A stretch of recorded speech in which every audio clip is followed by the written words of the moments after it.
자, 역사 속 인물을 내내 마음대로 씹고 뜯고 맛보고 즐기는 역사 내피셜 그놈 47화 시작합니다. 자, 오늘도 김재원 선생님 그리고 배상훈 교수님, 오창석 작가, 송소미 아나운서 함께합니다. 우리 재원 쌤이 설에 광주에 다녀오셨나 봐요? 아, 설은 아니고 네. 설 전에 다녀온 네네네. 건데 그냥 한번 내려간 김에 네. 광주 항쟁 네. 관련된 컨텐츠를 좀 찍으셨군요. 아니 답사를 아, 답살 와이프 진짜 아내분 행복하겠다.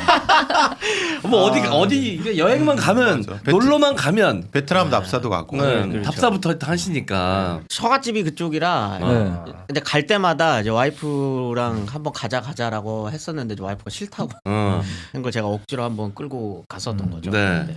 그래서 이제 답사를 갔다가 네네네. 인터뷰를 하신 것 같더라고요. 아, 그거를 네네네. 유튜브 채널에 올리셨던데 네네네. 그 가족분들이신 것 같던데. 저희 장모님이랑 한 분 얼굴이 약간 모자이크 처리. 아니 뒤에는 이제 처이모님, 그러니까 와이프의 이모님. 아. 이세요. 근데 두 분이 광주에 거주하시고 지금도. 장모님은 이제 서울에 올라와 계시고 네. 처이모님은 지금도 광주 사시고 네. 원래 두 분 다 담양 분이세요. 근데 담양이랑 광주가 완전히 그냥 붙어 있어가지고. 가깝죠. 충남이니까 담양이. 예. 네네. 두 분이 1980년에 광주에서 고등학교 생활을 하고 계셨어가지고. 그렇죠. 네. 아, 제가 충남이라 그랬군요. 전남 네. 담양. 전남이죠, 아. 전남. 네. 그래서 이제 두 분 다 어떻게 보면은 5.18 민주항쟁의 희생자신 거죠. 저는 그렇게 생각해요. 이제 물론 요즘에 이거 말이 엄청 많잖아요. 네. 그렇죠. 뭐 유공자니 뭐 네. 희생자 이거 과장됐다는 네. 막 이런 놈들도 너무 많아가지고 네. 그런 이야기를 좀 하고 싶었어요. 꼭. 네. 당연한 거죠. 거기서 이제 실제로 시민군으로서 활동하셨던 분들은 네. 당연히 이제 희생을 당하신 분들이고 이제 그렇지만 그거보다 더 넓게 당시에 광주에 사셨던 일반 그 시민분들도 네. 분명한 피해자고 희생자라는 걸 그렇죠. 좀 말해주고 싶어서 네. 드문드문 어머니한테 이제 장모님한테 들은 적은 있었는데 네. 각 잡고 한번 들어봐야겠다라고 생각이 아. 좀 들어가지고 인터뷰를 한번 진행을 해봤습니다. 어떤 이야기가 나왔는지 방송 못 보신 분들을 위해서 좀 설명해 주시면. 일단 두 분 다 고등학생이셨고 네. 다 지켜보신 거죠. 일단 거의 시작부터 네. 희생을 당하셨던 분들을 네. 고등학생으로서 계속적으로 지켜보는 것도 트라우마거든요. 그렇죠. 그렇죠. 이제 그런 이야기들을 조금 들어봤는데 솔직히 제가 이제 제 유튜브에다 올릴 때도 그것도 삭제를 엄청 많이 한 거예요. 아. 왜 듣기 힘드실까봐? 아니요. 그걸 아마 영상 보신 분들은 느끼셨을 텐데 굉장히 부담스러워 하셨어요. 아. 제가 거기에서 막 억지로 짜내는 것처럼 제가 조금 나왔던데. 네. 짜내는 멘트가 나와요. 네. 그래서 전두환 죽었는데 왜 그렇게 불편하세요? 하며 장모님 굉장히 움츠러들으시는. 그때 트라우마가 아직 남아 있으신 그렇죠. 거겠네. 이제 뭐 직접적인 분은 안 계셨지만 네. 주변에 계셨었던 분들 중에 이제 그런 얘기를 했다가 피해를 받으신 분들도 실제로 있으셨고 5.18 청문회도 80년대 후반에 진행을 하고 나중에 김영삼 정권 때도 이제 관련해서 뭔가 조사가 이루어지긴 했지만 뭐 사회학적 아마 용어일 텐데 이게 실어증 증상들을 보이세요. 그거는 4.3도 마찬가지고 제주 네, 4.3 항쟁도 마찬가지고 5.18도 마찬가지고 제가 잠깐 다뤘었던 여수 순천도 마찬가지고 네. 마치 국가에서 이거를 한번 위로해주는 척 했다가 정권 바뀌면은 또 공격 들어오고 해주는 척 했다가 정권 바뀌면 또 공격 들어오고 이런 게 여러 번 반복됐었기 때문에 네. 한마디 했다가 나중에 정권 또 지금 심지어 지금 정권은 또 보수 네. 정권이잖아요. 그런 얘기를 또 했다가 또 본인뿐만 아니라 이제 가족들에게 피해를 갈까봐 이런 걸 좀 조심스러워 하셔가지고 이야기를 안 하시려고 했어요. 네. 근데 이제 제가 억지로 좀 짜냈죠. 왜냐면 이거는 저는 되게 중요하다고 생각을 하거든요. 그래서 이야기를 좀 들어보면 하지 못했었던 이야기들이 굉장히 많아요. 뭐 여기서 얘기해도 될진 모르겠는데 굉장히 잔인한 형태의 어떤 그런 학살들이 제주 4.3 때도 마찬가지고 5.18 때도 마찬가지고 공통적으로 드러나는 특징들이 있습니다. 학살이 되면 그게 뭐냐면 그 가해자들이 이 피해자를 비인간으로 바라보게 돼요. 사람이 사람을 죽인다는 게 네. 또 저희는 감히 상상할 수 없잖아요. 네. 그 행위가 이루어지려면 피해자들이 사람이 아니어야 해요. 그 사람 머릿속에서는. 그러다 보니까 자기 합리화가 필요하니까. 자기 합리화가 필요한 거죠. 음. 그렇게 돼버리면 학살의 방식이 굉장히 잔인합니다. 왜냐면 네. 인간이 아니니까 머릿속으로는. 그러다 보니까 일부러 그런 행위들이 굉장히 많이 나타나요. 공통적으로 드러나는 것들이 이제 뭐 임산부를 일부러 죽인다던가 네.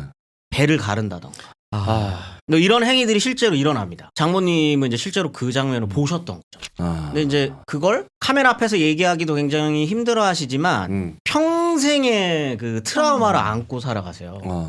근데 제가 이제 그 얘기를 여쭤보면 안 끊으려고 하다가도 근데도 굳이 제가 이렇게 꺼냈을 때 두 분이 말문이 트이니까 이제 막 이야기를 하시는 건 응어리져 계신 게 있으세요. 그렇죠. 이 우리가 희생자라고 하는 스스로가 희생자라고 하는 그런 응어리가 굉장히 있으시고 서울에 이제 결혼을 하시고 난 다음에 저희 장모님 같은 경우는 올라와서 사시면 그 이후에 어떤 그런 트라우마가 또 만들어지는 게 아직도 광주를 사태라고 이야기하면서 이제 거기에서의 일들을 이제 폭동으로 기억하시는 분들이 생각보다 굉장히 많으십니다.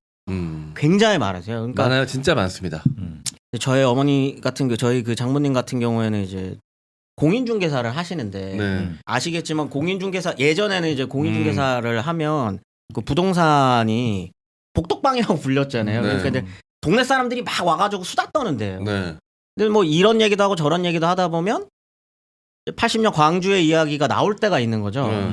그러면 이제 장모님이 광주 사람인 줄 모르고 그 빨갱이 새끼들 말이야 뭐 이런 이야기가 나오는 거죠. 그렇게 되면 아무 말씀도 할 수 없는 네. 그러면서 본인은 계속적으로 또 피해를 받는 그걸 지금 40년째 겪고 계시는 거거든요. 그러니까 충분히 그럴 수 있는 게 재원쌤 말대로 정권 바뀔 때마다 광주 민주화 혁명에 대한 이 처세가 좀 달라지고 아직까지도 그 사후의 조치가 제대로 취해지지 않았고 피해자들이나 피해자 가족들에 대한 특히 전두환이라는 그 주모자가 실제로 제대로 처벌도 받지 않고 그냥 자기 생을 다 살고 돌아갔잖아요. 그렇죠. 그것도 엄청난 트라우마일 것 같아요. 네. 제가 이제 대학 다니고 이제 와이프랑 연애를 할 때 이제 한창 그거 됐었던 게 이제 박근혜 탄핵 집회라든지 뭐 이게 이제 제 결혼 생활 중에 일어났었던 일이거든요. 그때 되면 저 역사 연구자니까 당연히 이제 앞에 나가서 하죠. 그걸 이제 뭐 집회도 나가고 그다음에 이제 마이크 들고 이야기도 하고 이러면 장모님은 그 다음 날 와가지고 저한테 밥 먹이면서 너 내 딸 과부 만들래? 과부 만들래? 진짜 그렇게 얘기하세요. 왜냐면 제가 거기 나가면 정권 바뀌면 제가 죽을 거라고 생각하세요. 잡혀가셔서. 근데 그게 농담으로 하시는 말씀이 아니에요. 왜냐면 그분은 40년 넘게 그 이 삶을 살아오시면서 몸소 본인이 보셨던 거거든요. 이제 그러다 보니까 저한테도 이제 그러니까 제가 카메라 켜고 얘기하라 그러니까 그게 이제 훨씬 더 야 이거 함부로 했다가 진짜 마이크 자꾸 연단에 올랐는데 혹시 말을 너무 못해서 이제 부끄러워서 제가 올라가지 김서방 19석 부끄럽게 만들지 말게. 민간인들이 올라서 말 더 잘하니까. 너무 따라오는 것 같아서 살짝 올렸습니다. 일부러. 그러셨을 수도 있죠. 예. 네. 아직 그런 그 마음 충분히 이해가 됩니다. 그런 트라우마들을 아직까지도 안고 살아가시는 걸 좀 용기 있게 말씀을 한번 해보시라고 이야기하고 싶었어요. 근데 인스타그램에 올렸길래 네네. 곧바로 들어가서 이제 봤었거든요. 그래서 오프닝에서 얘기하면 좋겠다라고 얘기했는데 말씀을 들으니까 정태춘 선생님이 붉은 꽃이라는 노래 있잖아요. 어디에도 붉은 꽃을 심지 마라. 거리에도 산빛 아래도 너희 집 마당가에도 붉은 게 하나라도 묻어 있으면 피해를 보는 세상이었던 거예요. 그게 평생 가는 겁니다. 가슴속에 누구나 본 게 있고 느낀 게 있고 들은 게 있을 겁니다. 고등학생 정도면 사실 다 기억하죠. 초등학생도 아니고 고등학생이. 그러면 그 모든 거를 지금 모든 게 끝난 상황이라도 얘기를 하지 못하는 이 현실이 너무 참 참담하더라고요. 네. 알겠습니다. 예, 혹시 관심 있는 분들은 우리 역사의 재원쌤 채널에 가셔서 영상을 한번 보시면 좋을 것 같습니다. 광주 5.18 민주화혁명 때 경찰은 어떤 역할을 했습니까? 중간에서는 맞싸운 경찰도 분명히 있었죠. 분명히 있었죠. 그런데 시민들 이제, 편에 서서. 그런데 이제 그들이 대부분 안 좋죠. 안 좋게 끝났죠. 파면당하거나 어디 가서 이제 제대로 행세 못하고 그 얘기를 하지도 못하고 다 이제 좌천되고 뭐 대부분 옷 벗고 나가서도 이제 제대로 그 얘기를 못하고 왜냐하면 그걸 떠드는 순간 그 자체로 이제 연금이 끊기거나 아니면 어차피 압박을 받으니까 그냥 다 입을 닫는 그러니까 이제 우리가 알고 있는 몇몇 뭐 고위 경찰관들의 얘기는 알고 있지만은 실제로 이제 중하위급 경찰들의 그 이제 고통들 왜냐하면 자기 친구들 그럼요. 다 고향 사람들이잖아요. 근데 이제 그들이 학살되는 걸 보면서도 어떻게 못하고 맞서 싸우다가 자기도 다치고 반대는 이제 결국은 자기들도 뭐 그냥 중간에 옷 벗고 나갈 수밖에 없는 그게 이제 일종의 트라우마가 돼서 그쪽에 있는 사람들은 얘기를 안 해요. 똑같습니다. 얘기를 안 해요. 아예 그런 게 이제 더 치열해졌죠. 네, 광주도 그렇고 사실 대구도 같은 맥락이라고 봐요. 사실 이 해방 이후에 사회주의의 본산이었는데 그럼요. 박정희가 자기 과거 지우기로 엄청난 탄압을 받으면서 오히려 극보수로 돌아선 게 대구지 않습니까? 그 트라우마 때문에 사실 돌아선 거거든요. 아예 그냥 완전히 물갈이를 했죠. 거기 진짜. 그리고 이제 과거 사회주의 운동을 했다가 그 탄압받는 걸 보면서 오히려 정반대로 가서 살아남기 위해서 선택을 했던 것이 굳어져서 지금의 이제 보수의 심장이 대구가 되지 않았습니까? 근데 그게 굉장히 씁쓸한 이야기인데 지금 광주의 젊은 세대들이 좀 그래요. 맞아요. 이거 저는 이거 연구자로서 쉽게 얘기할 수 있는 건 아니에요. 네, 근데 그렇죠. 단정적으로 얘기하기 어렵죠. 네, 왜냐하면 그것도 이해되는 게 있어요. 그럼요. 그런 모습들. 네. 그게 뭐냐면 같이 이렇게 만나가지고 왜냐면 이제 제 와이프의 사촌 동생들 같은 경우는 광주에 살거든요. 네. 저보다 조금 어린 나이 때인데 만나서 이야기를 하면 그래 광주 알겠어. 우리 부모님 세대가 희생당한 거 알겠어. 언제까지 광주하면 민주화운동만 얘기하고 뭐 여기에 복합 쇼핑몰을 좀 들어오고 근데 그거 욕할 수 없다니까. 네. 그렇죠. 여기도 또 개발도 해야 되고 그렇게 해야 되는데 언제까지 아픔으로만 기억되는 게 그들에게는 답답할 수 있죠. 싫다고 얘기를 하더라고요. 네. 그 얘기 이제 그만해라. 기성세대들의 잘못이기도 합니다. 그건. 네. 그게 애초에 좀 그게 빠르게 네. 진상조사도 이루어지고 해소가 뭔가가 됐었어야죠. 됐다면 그러지 않았을 수 있거든요. 근데 이게 계속 헛바퀴 돌듯이 돌다 보니까 그게 지금 전남의 젊은이들한테는 그게 또 자기들한테는 희생이 되거든요. 이게 굉장히 안타까운 일이죠. 저는 여수 MBC에 있었잖아요. 거기는 그 전남권 방송국이라고 해서 막 자기들끼리 모여서 네. 같이 으쌰으쌰 하는 게 되게 크단 말이에요. 근데 딱 저를 중심으로 제 위에 이제 40, 50대 뭐 PD님들 국장님들은 막 피가 끓으세요. 그런 얘기가 나오면. 근데 제 밑에 20대 친구들 뭐 작가라든지 젊은 친구들은 그냥 그만 했으면 안 좋겠다. 될까요? 저희 방송국도 조금 혜택도 받고 해야 되는데 계속 이렇게 적대적으로 하면은 다 잘리니까 그런 성향이 딱 나뉘더라고요. 그것만으로 될 수 없는 거죠. 제가 지금 한 정치인이 얘기했었던 기억나는데 5.18 광주 민주화 운동을 기리자고 518m짜리 뭐 동상을 만들자고 하는 거예요. 이러니까 욕을 쳐먹는 거예요. 그거 알겠어요. 5.18 민주화 운동이 중요한 건 더 당연히 알겠죠. 근데 518m로 만들어야만 길어지는 겁니까? 그러니까 이렇게 머리 쓰거나 이렇게 뭔가를 투자하기 전에 일자리 내가 여기서 살고 싶게끔 만들어 달라는 게 되게 기본적인 요구인데 우리가 외면했죠. 이 복합 쇼핑몰 나왔지만 다시 희석시키기 위해서 한 번 더 말씀드리면 이준석이 얘기하기 전에 민주당 청년이 공약을 냈습니다. 쌩깠을 뿐이죠. 내 책에도 썼는데 먼저 낸 사람이 있어요. 안 받아들였다는 거예요. 그러면 안 받아들여지는 모습을 10대, 20대가 계속 1, 20년간 봐오면 어떡하겠습니까? 그럼 민주당에 대한 적대 감정만 늘어난 거예요. 알겠습니다. 자, 역사 프로그램이어서 사실 이런 이야기도 우리나라에 분명 살아있는 역사니까 아직까지도 해결되지 않은 역사이기 때문에 좀 무거울 수 있지만 그래도 오프닝에서 이야기를 나눠봤습니다. 자, 알겠습니다. 자, 그럼 분위기 바꿔서 바로 저희 본론으로 광고 듣고 가보시도록 하겠습니다. 전 세계가 사용하는 국민 브랜드 MC장원이 선택한 브랜드 110년의 역사를 자랑하는 블랙앤데커 청소기 광고입니다. 무선 핸디 청소기 하면 흡입력의 최강자 블랙앤데커죠. 블랙앤데커 청소기 중에서도 슬림 청소기는 디자인이면 디자인, 흡입력이면 흡입력 어느 하나 빠지는 게 없습니다. 브러쉬리스 BLDC 모터를 사용해서 흡입력은 강하지만 저소음이고 전력 소비도 낮습니다. 블랙앤데커 슬림 청소기는 최대 24분 사용 가능하고 방전 전까지도 강력한 흡입력이 그대로 유지됩니다. 슬림한 사이즈와 가벼운 무게로 손목에 무리가 가지 않으며 휴대가 편리해서 차량이나 캠핑 시에도 유용하게 사용 가능합니다. 블랙앤데커는 업계 최초 홈픽 AS 서비스가 진행돼서 편리하게 AS 접수가 가능합니다. 흡입력이 아주 강한 블랙앤데커 청소기를 M장기획 고객님들께만 특별가 이벤트를 진행하고 있습니다. 무선 청소기가 필요하셨던 분들은 포털사이트에서 M장기획 청소기 검색해주세요. 오랜만에 온 기분. 세다. 되게 가벼워. 들어보세요. 이거 얘가 그립감이 저랑 제가 익숙하네요. 아이고. 이렇게. 화장실 온 줄 알았잖아요. 창석이 다리 길이랑 똑같아요. 와. 오 소리가. 이걸 이제 뽑아가지고 어. 긴 걸 붙이면 되는 거잖아요. 자, 요거 네. 짧은 것도 있고 끄트머리에 어. 어떤 걸 보통 이제 요런 소를 아. 붙여가지고 이제 창틀이나 어. 구석, 홈 이런 데 쓰죠. 그 자동차 안에 내부 청소하실 때 그 빼고 껴야지 바보야. 아, 어떻게 저렇게 전반적으로 다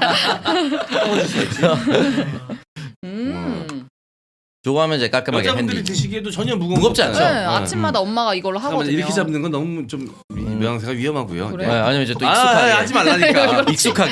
익숙한 잡는 방식이죠. 되게 좋아하시네.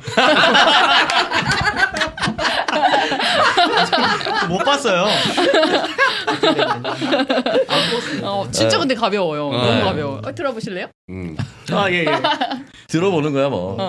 아니 근데 이게 네. 너무 가벼워도 사실 별로거든요. 그립감이라는 게 무게감이 좀 있어야 되는데 딱 적당하네요. 네. 자, 요거 이제 자동 차량에다가 요거는 놔두시고 쓰시면 될 것 같아요. 예, 집에서 충전하고 들고 내려갈 때도 너무 가벼워서 전혀 부담감이 없습니다. 그 블랙앤데커 시그니처잖아요. 블랙에 실버에 저기 뭐라 그래? 오렌지색. 멋있어. 컬러도 엄청 디자인도. 세련됐어요. 네. 또 자꾸 저 로고에 장원 선배 얼굴 들어가 있을 것 같아. 아, 맨날 블랙앤데커 곱하기 스마트 임장구에 스토어에 그렇게 돼 있거든요. 네. 블랙앤데커와 함께. 네, 맞아요. 예. 자, 여기 제품들이 다 불티나게 팔려가지고 자, 이 사장님이 입이 귀에 걸리셨는데 자, 요것도 좀 잘 팔릴 것 같은 느낌이 맞아. 듭니다. 네. 자, 여러분 많은 이용 부탁드릴게요. 블랙앤데커 슬림 청소기였습니다. 요즘같이 하루하루 팍팍한 가계 경제 숨통 트일까 보험부터 들여다보시는 분들이 많으실 텐데 뭐가 뭔지 하나도 모르겠죠. 보험료는 많이 내고 있는데 어떤 보장인지 제대로 진단받고 싶은 분들, 중복되고 불필요한 보험료 좀 줄이고 보장이 잘 되는 꼭 필요한 보장으로 알차게 보험 리모델링 하시고 싶으신 분들, 여러 개의 보험사 상품을 비교해서 나한테 꼭 맞는 보험으로 제대로 진단해드릴 수 있는 보장 분석 전문가를 1대1 매칭해서 제대로 된 상담을 받으실 수가 있습니다. 상담은 전화 1544-5788 또는 카톡에서 보험장터 아이디 JK6003, JK6003을 검색해서 친구 추가나 www.보험장터.com, 한글로 보험장터.com을 문의해주시면 상세하게 상담해드리겠습니다. 역사 뇌피셜 그놈 광고 이벤트로 보장 분석 신청만 해도 보장 분석 후에 따뜻한 이디야 카페라떼 한 잔을 증정해드립니다. 네, 상담만 받으셔도 커피 한 잔 쿠폰 받으실 수가 있다고 하니까요. 자, 상담 받아보시길 바라겠고요. 자, 내가 무슨 보험 들었는지도 모르고 그냥 계속 내고만 계시는 분들 너무 많이 계실 것 같아요. 저도 사실 그랬고요. 대부분이 그러시죠. 네, 보험 장터를 통해서 제대로 리모델링 좀 해보시고 똑같은 돈을 쓰더라도 좀 더 효율적으로 사용하실 수 있게끔 여러분들의 보험을 리모델링, 리빌딩 해드립니다.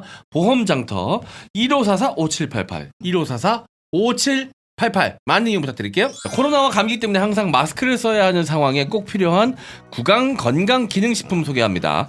감기 등 환절기 건강에 민감하신 분, 호흡기 건강에 걱정되시는 분, 평상시 가을에 기침 등 구강과 연결되는 목 건강이 염려되시는 분, 그리고 말을 많이 하시는 직업을 가지신 분들께 특히 필요하며 남녀노소 누구나 평상시 사용할 수 있는 건강 기능식품입니다. 울트라 그린 프로폴리스를 검색하시면 한 개만 구입하셔도 무료로 배송해드리고 있으며 M장기획 런칭 기념으로 M장기획 시청자들을 위해 2개 구매 시 1개 더 드리는 2+1 행사 진행합니다. M장기획이라고 메시지 남겨주시면 검색창에 남겨주시면 되고요. 검색창에 울트라 그린 프로폴리스 검색해주세요. 저는 이거 효과 되게 많이 봤어요. 저는 코로나 차에 이후. 갖다 놓고 쓰고 있거든요. 코로나 이후에 계속 이 목이 안 좋은 게 돌아오질 않았는데 이거 꾸준히 발랐더니 그래도 빨리 돌아왔습니다. 그 오늘부터인가 내일부터인가 실내 마스크 벗는 게. 오늘 저희 네. 녹화 당일 오늘부터입니다. 그럼 이제 이 먼지 안 좋은 거 다 계속 먹어야 되는데 네. 이런 걸로 목 관리 꼭 해주셔야 돼요 이제는. 네, 말 많이 하시는 분들, 네. 또 장사하시는 분들도 그렇죠, 목 많이 쓰죠. 뭐 영업사원분들, 네. 방송하시는 분들, 이런 연단에 서시는 분들, 강사하는 분들, 이런 분들은 목 관리 필수적으로 해주셔야 되는데 네. 크기가 립스틱 크기보다 조금 더 커요. 차량에 두거나 아니면 핸드백 같은데 들고 다니셔도 충분히 휴대하시기 편합니다. 보통 프로폴리스가 약간 비린 맛이 있거든. 이거 꿀맛이에요. 근데 이건 꿀맛, 진짜 꿀맛이어서 목 안쪽으로 쫙 싸주면은 진짜 꿀 먹는 것 같은 맞아. 느낌 들어서 부담감이 없으니까 계속 하게 돼. 전 그래서 어릴 때 프로폴리스가 꿀의 영어인 줄 알았어요. 아. 먹으면 꿀맛이 나니까. 네. 그렇다고요. 허니입니다. 허니죠. 네. 울트라 그린 프로폴리스 스프레이 많은 이용 부탁드릴게요. 자, 광고 듣고 오셨습니다. 오늘의 주제 바로 넘어가겠습니다. 어떤 주제인가요? 오늘은 조금 낯서실 수 있습니다. 네. 독립협회 리더이자 한국인 최초의 네. 검은 머리 외국인 건모회. 건머회죠. 건머회. 건머회 필립 제이슨 선생님, 서재필 선생님. 사실 지금은 이제 검은머리 외국인이라 그러면 사실 안 좋은 이미지로 쓰이는데 네. 이분은 그렇진 않잖아요. 그렇게 보시는 분들 많아요. 아 그래요? 네, 그런 것 때문에 뭐 뒤에 가서 설명 좀 드리겠지만 조선의 한때는 네. 조선의 희망을 끊었었던 분이기도 합니다. 음. 그렇기 때문에 미국 국적을 돌아가시기 전까지도 네. 포기하지 않으셨던 분이기도 하고. 네. 근데 이제 물론 그런 여러 가지 맥락들이 있으니까 그건 이제 뒤에 가서 설명을 하지만 네. 그런 모습들 때문에 서재필 선생님을 그렇게 보시는 분들이 있어요. 지금 검머에 보듯이 네. 그렇게 보는 사람들도 있습니다. 근데 이름 싹 바꿨네요. 필립 서 아니고. 아, 서재필 선생님은 거꾸로 해보시겠어요? 필재서. 서재. 네. 필재서. 그거를 영문화한 겁니다. 필립 아. 제이슨. 제서라서 네네네네. 제이슨이구나. 필재서. 이런 이름 너무 좋아요. 제이슨이 네. 흔히 이 미국 사람들이 쓰는 JASON이 아니에요. 그럼요. JAISHON인가? 아무튼 나중에 설명드리겠는데 그거는 제구나 제. 네 이거 거꾸로 한 거예요. 필재서를 영문화한 이름이 필립 제이슨입니다. 네네네. 미국 사람들 입에 붙는 이름으로 그러니까 바꾸신 거죠. 네.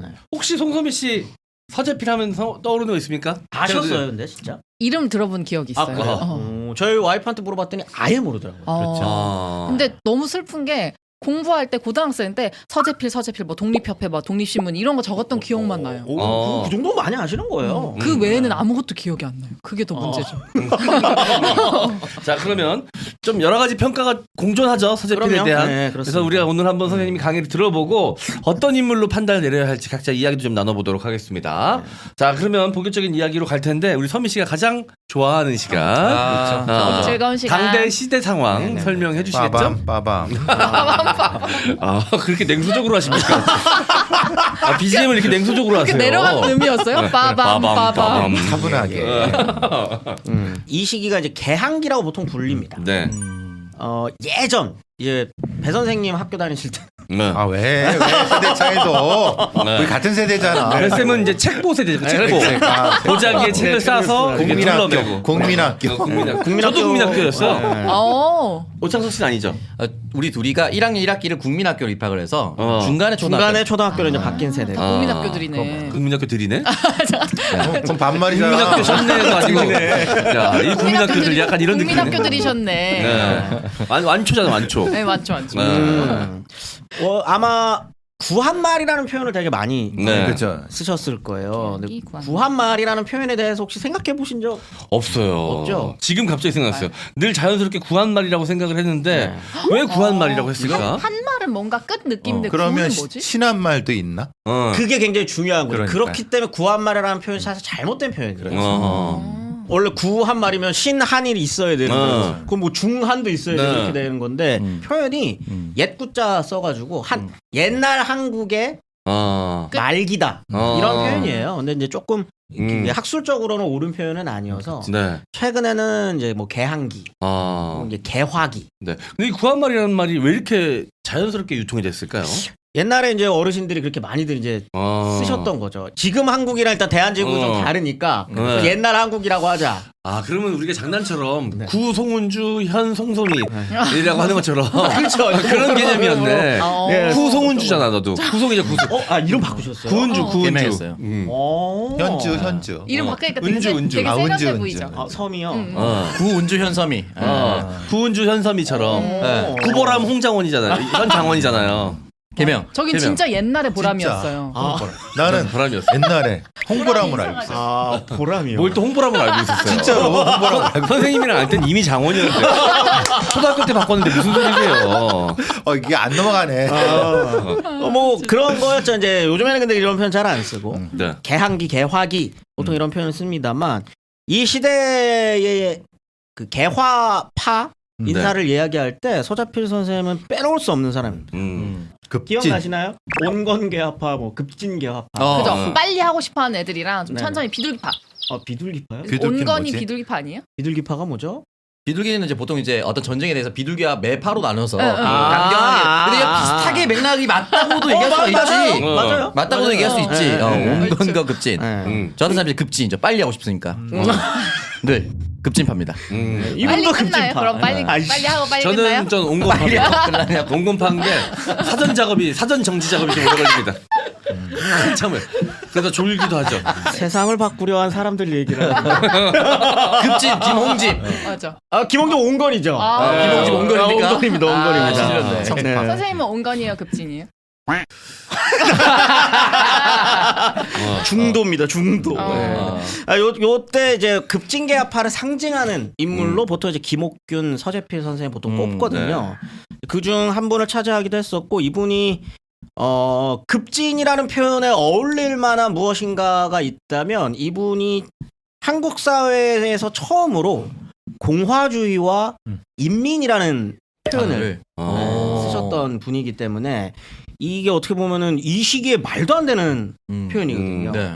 그걸 주장하셨던 분이라 어떻게 보면 공부도 굉장히 많이 하신 분이고 그리고 참고로 말씀드리면 이분이 한국인 최초의 미국 시민권자이자 미국에서 의학 학위를 받아갖고 오신 의사십니다. 의사입니다. 그래서 궁금한 게 이 공화주의랑 인민이랑 왜 네. 이때 쓰면 안 되는 단어였어요? 공화주의를 쓰면은 왕을 부정하는 네, 거잖아요. 전쟁왕권 시절이니까요. 고종을 부정하잖아요. 공화주의의 뜻을 일단 모르시는 거죠.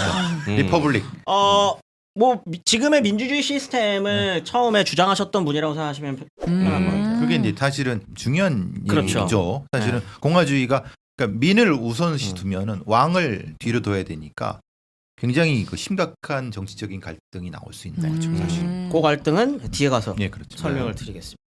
아무튼 이런 개화파의 이제 어떻게 보면은 좀 대표적인 사람인데 개화파가 만들어지는 시점들을 조금 볼 필요가 있습니다. 네. 그게 당연히 개항 이후겠죠. 그러니까 이제 개항기라는 표현을 쓰지 네. 않겠습니까? 1876년에 개항을 맞이했어요. 네. 근데 아직 사람들에게 네. 개항이 뭔지, 어. 개화라는 게 뭔지 네. 알겠습니까? 이건 조선 백성들을 무시하는 게 아니라 겪어보지 않았기 때문에 네. 엘리트들이라고 하더라도 그게 뭔지 잘 몰라요. 너무 새로운 단어구나. 근대라고 하는 세상을 맞아본 적이 없는 사람들이다 보니까 아니 개항은 항구를 여는 건데 네. 개화는 이상하잖아요. 네. 화라는 걸 뭘 열어? 화라는 게 우리가 화인데 뭘 열어야 되잖아요. 네. 그러니까 지식인들 입장에서는 코쟁이들이 들어오는 것이 개화라고 이상한 거죠. 우리가 생각 문명화는 아닌 거지. 그 문제가 되는 거죠. 이제 세상이 변한다는 건 알아요. 네. 당연하죠. 바로 길 건너는 아니지만 바다 건너에 바다 건너에 일본이 확 성장하고 있는 게 눈에 보이고 네. 중국이 서양 열강 그러니까 영국이죠. 네. 영국한테 저 중국이 이것도 사실 생각해 보면 예를 들면 지금 미국이요. 네. 지금 우리가 지금 미국을 생각하고 있는 그 미국이 어디 듣도 보도 못한 나라들한테 전쟁에서 졌다고 한번 생각을 해보세요. 네. 그래서 심장부가 뚫린 겁니다. 무릎을 꿇은 거죠. 조선인들한테는 그런 거예요. 청나라랑 중국만을 네. 세상의 중심이라고 세상의 생각. 중심으로서 바라봤는데 그 나라가 들어봤겠어요? 영국이란 나라 들어봤겠어요? 조선 사람들이? 네. 어디 듣도 보도 못한 나라랑 전쟁했는데 졌대.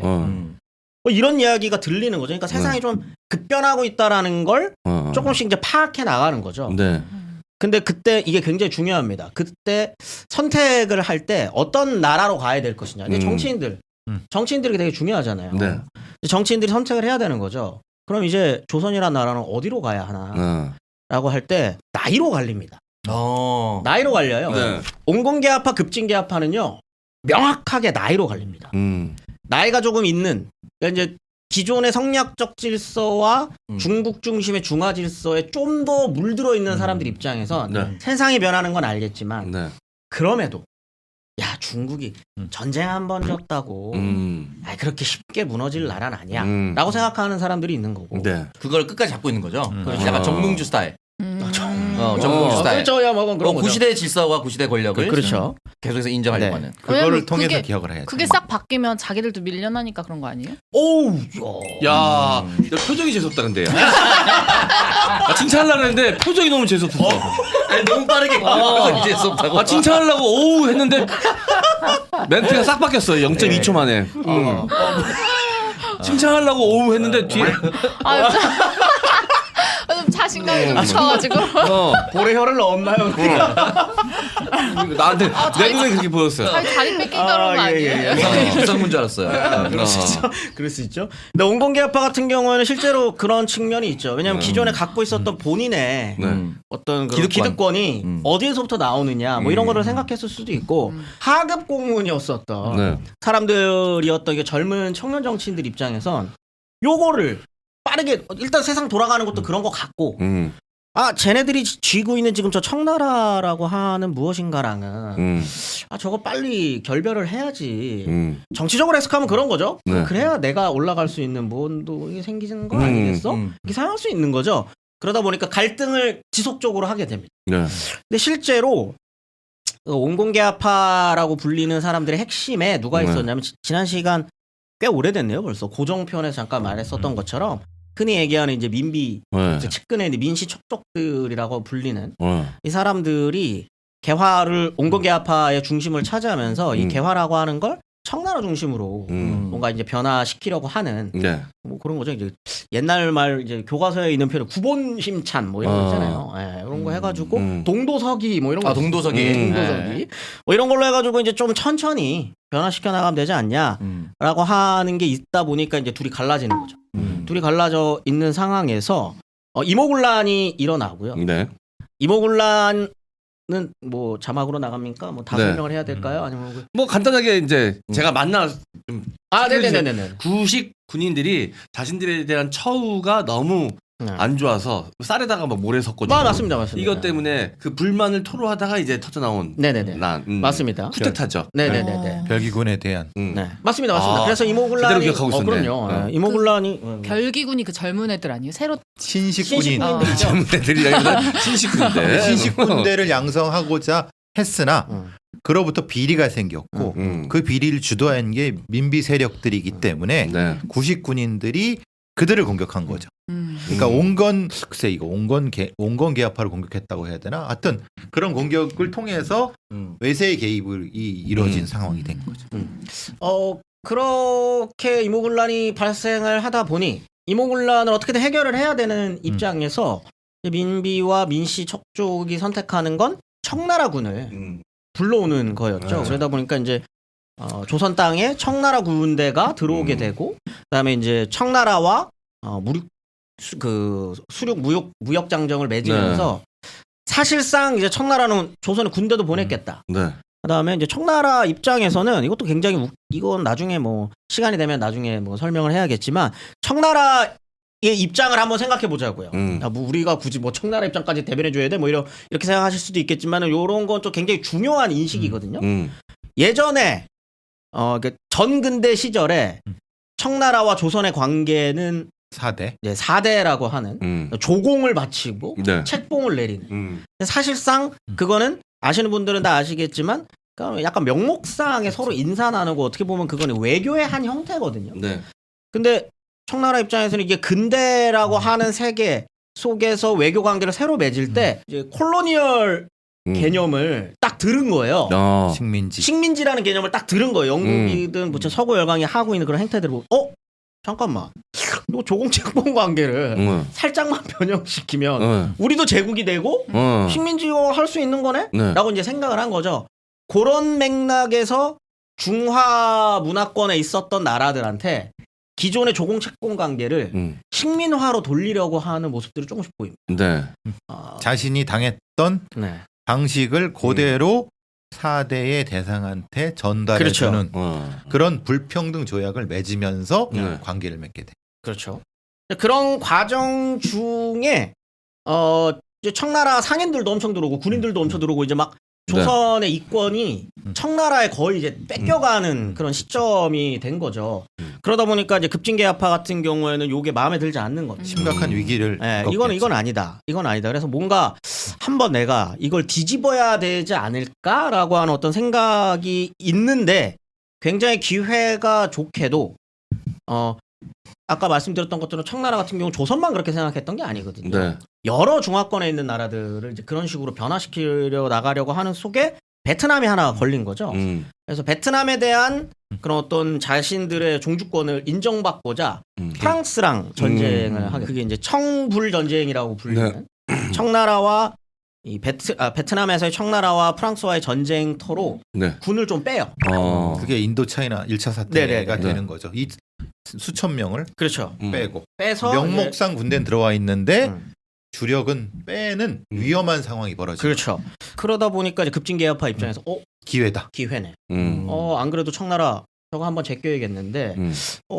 쟤네 전쟁하러 나갔으니까 그럼 지금 음. 좋아라고 해가지고 일본 공사관을 찾아가가지고 백업 해줄 거예요. 오케이 알았어. 지금이 기회지. 지금 치자라고 해서 정변을 일으키는 게 흔히 얘기하는 이제 갑신정변이에요. 요 때는 전제가 되는 거는 이 젊은 계합파들이 정동이라고 하는 정동군락부. 그렇죠. 네. 그런 젊은 사람들이 외국의 힘을 알게 되고 영어를 배우게 되고 일본어를 배우게 되면서 자기들도 뭔가 일정 정도 세력이 형성되는 과정에서 네. 자신감이 생기는. 근데 청은 들어와 있는데 청이 빠져나가니까 여기에 뭔가를 좀 해면은 우리도 정권을 잡을 수 있을 거라는 생각을 가지고 있는. 네. 근데 사실 좀 위험한 생각이지만은 그 상태가 지금 그 갑신정변의 상태는 이게 좀 안정적이보다는 약간 불안정 상태에서 쿠데타가 일어난 거죠, 사실은. 갑신정변 3일 천하라고 보통 그렇죠. 부르잖아요. 네. 3일 동안 집권을 했거든요. 이 3일 가지고 400장짜리 논문이 논문이 나올 정도. 네. 이거 하나만을 분석하는 것도 네. 엄청난 일입니다, 사실. 사실 뭐 우리나라의 근대에서의 그런 쿠데타라는 게 사실은 뭐 거의 그렇죠. 유일하잖아요. 이건 시간대별로 다 나눈 거 아닙니까 거의? 그렇죠. 시간대별로 다 시간대별로 각 거기서. 정치 세력과 네. 각 뭐 이 대신들과의 사이 다 나오죠. 이 3일이 거의 뭐 지금 정치로 따지면 한 10년이에요, 10년. 그렇죠. 이 3일 동안 10년간 벌어질 수 있을 만한 일들이 계속 벌어집니다. 이후 조선의 미래를 결정했죠, 사실. 네. 그리고 실제 뭐 갑신정변이 결국은 실패로 돌아가면서 10년 동안 개합하는 아무 활동을 못해요. 그렇죠. 그 얘기를 이제 조금 해드릴 것 같은데 네. 갑신정변의 메인으로 활약했었던 인물 중에 한 사람이 서재필 선생님입니다. 우리가 많이 김옥균, 박영용. 그렇죠. 네. 이때 서재필 선생님이 몇 살이셨을까요? 이때요? 갑신정변의 중추로 활약했으니까. 20대 초반이었어. 20대 중반. 26. 26, 21살? 21살, 오 비슷했어요. 19살. 19살. 약관. 네, 19살이 19살. 이제 꼰대들이 보면 이제 대가리 피떠나는 그렇죠. 그렇죠. 혈기방장한. 이승으로 본 거야 이승으로. 이제 지금 얘기하면 서재필 얘기 나오면 그러겠지. 서재필이 뭘 알아?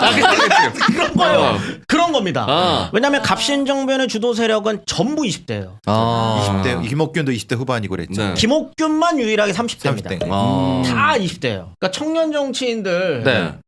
이제 창석이 저 만 29세였습니다. 그때 갑신정변. 거의 이제 그 정도면 김옥균급인 거고 밑에 완벽하게. 청년 정치인들 똑같네요. 보면 10년 동안 아무것도 못 하고 있거든요.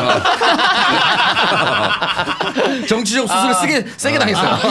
실패했었는데. 네. 근데 수술을 타인이 한 게 아니고 내가 나 수술을 시켜가지고.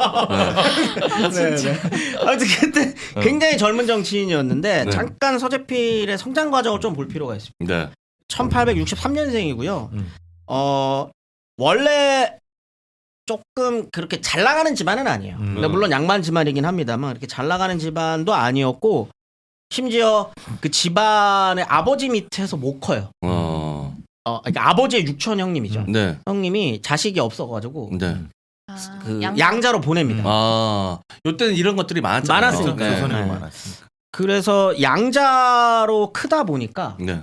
이 사람이 약간 뭐라 그럴까요? 눈치밥이 좀 있나? 네, 그게 심해요. 그게 굉장히 심하고 그런 거를 아마 심리학적으로 뭔가 부르는 게 있는 것 같던데 네. 아버지의 부재에 대한 네.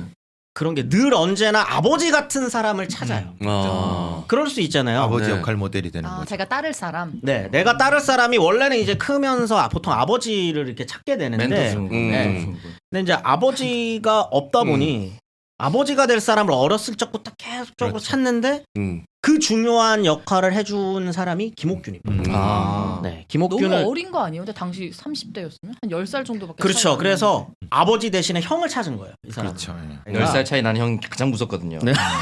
조심해야 됩니다. 이동형. 예. 딱 10살 차이거든요. 잘못 택한 거야. 네. 근데 서재필은 그렇게 아버지가 부재했음에도 똑똑한 사람입니다. 굉장히 똑똑한 사람이었고 그래서 과거를 이른 나이에 합격을 해요. 과거를 이른 나이에 합격을 해서 성균관에 입학해가지고 공부를 할 때 김옥균과 이제 급진계아파 형님들을 만나는 거죠.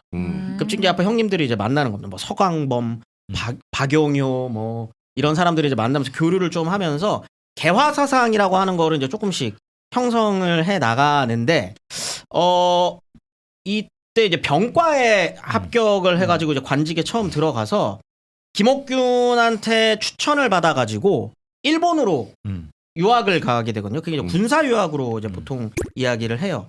근데 여기에 갔을 때 만나는 사람이 일본에서 만나는 사람이 그 유명한 이제 그 후쿠자와 유키치라는 집회. 맞아요. 그 일본의 어떤 문명 개화론을 거의 상징하는 인물. 네. 이 사람을 만나게 되면서 완전히 사상을 개화하게 되는 거죠. 근데 이것도 뭐 이해할 필요가 있습니다. 당시 조선과 일본의 어떤 차이, 유학 가는 이유가 그런 거예요. 네. 이게 눈으로 보는 거죠. 네. 일본이 이렇대, 미국이 저렇대, 청나라는 지금 이렇대, 뭐 이런 것보다 그냥 가서 백문이 불여일견 일본이 어떻게 변하고 있는지, 막 바퀴 달린 자동차들 막 지나다니고. 강호동 씨가 마산에서 본인 스스로 이렇게 표현했어. 마산 총곳에서 씨름만 하다가 미국으로 어디 갈 수 있는 기회가 생겨서 엠파이어 스테이트 빌딩 앞에서 울었다는 거 아니에요. 우리 동네는 촌구석에 3층짜리 건물도 없는데 저기는 막 몇백 미터짜리 건물이 세상이 너무 다른 걸 보고 보고 울었다는 거 아니에요. 근데 그게 어떻게 보면은 엄청난 그 눈을 뜨게 되는 맞아요. 계기가 될 수 있습니다. 네. 왜냐면 그리고 시골 살다가 도시 가잖아요. 네. 자연스럽게 가방을 앞으로 메게 됩니다. 훔쳐갈까 봐. 훔쳐갈까 등에 있는 게 되게 불안해. 아 그래요? 나도 인천에서 초중고 다니고 서울 왔는데 원래 서울로 태어났지만 가방을 일단 앞으로 서울 가면 코벤다고 그러니까 눈 뜨고 고백인다고. 그 가방을 일단 앞으로 딱 이게 왜냐면 영화나 드라마 때 보면 시골에서 올라온 사람들은 다 짐을 앞에 메고 있잖아. 맞아. 이게 불안감 때문에 그런 거거든. 위축이 이게. 되죠. 근데 이게 조금 오해하실 수도 있는 게 뭐 후쿠자 우키지 같은 경우에는 이 스스로도 그렇지만 이거 후쿠자 우키지 밑에서 공부했었던 많은 그 후학들 같은 경우에 정한론이라고 네. 한국을 정복해가지고 우리가 저기 대륙으로 나가야 된다 뭐 이런 사상들도 나온 거기 때문에 후쿠자 우키치 얘한테 가서 배웠다고 친일파네 이렇게 생각할 수 있어요. 근데 당시에 그렇게 딱 잘라서 구분하기는 힘듭니다. 왜냐면은 이 시기에 단순히 조선이란 나라를 없애버리고 일본이라는 나라가 식민 지배를 해야지라고 일본조차 생각하지 않고 있었고요. 네. 대부분은. 왜냐면 그건 여러 번 말씀드렸지만 그건 일본을 과대평가하는 거예요. 그럴 능력도 없고요. 네. 그럴 수 있는 백가쟁명으로 있었다. 네. 일본이라고 하는 사상가, 일본인 사상가에게 뭔가 배워갖고 왔다고 했고 친일파냐? 그건 아닙니다. 왜냐면 그건 그냥 일본이 먼저 유럽에서 어떤 근대 학문이라고 하는 거를 먼저 배웠고 네. 거기에서 훌륭한 수입처로서 가져가는 거예요. 이 사상의 수입처로서. 먼저 한 사람들이니까 먼저 네. 근대화를 이룬 사람들이니까 저 사람들한테 배울 게 있겠지라고 생각하는 것도 이 사람들에겐 단순히 그게 친일 그다음에 이거 매국 이렇게까지 나아가느냐 그건 아니라는 거예요. 네. 그리고 고등교육이라는 게요 배우면 배울수록 원래 그렇잖아요. 뭐 사회학이든 뭐 인문학이든 뭔가 이렇게 배우면 배울수록 근원적인 문제에 대한 탐구를 하게 되고요.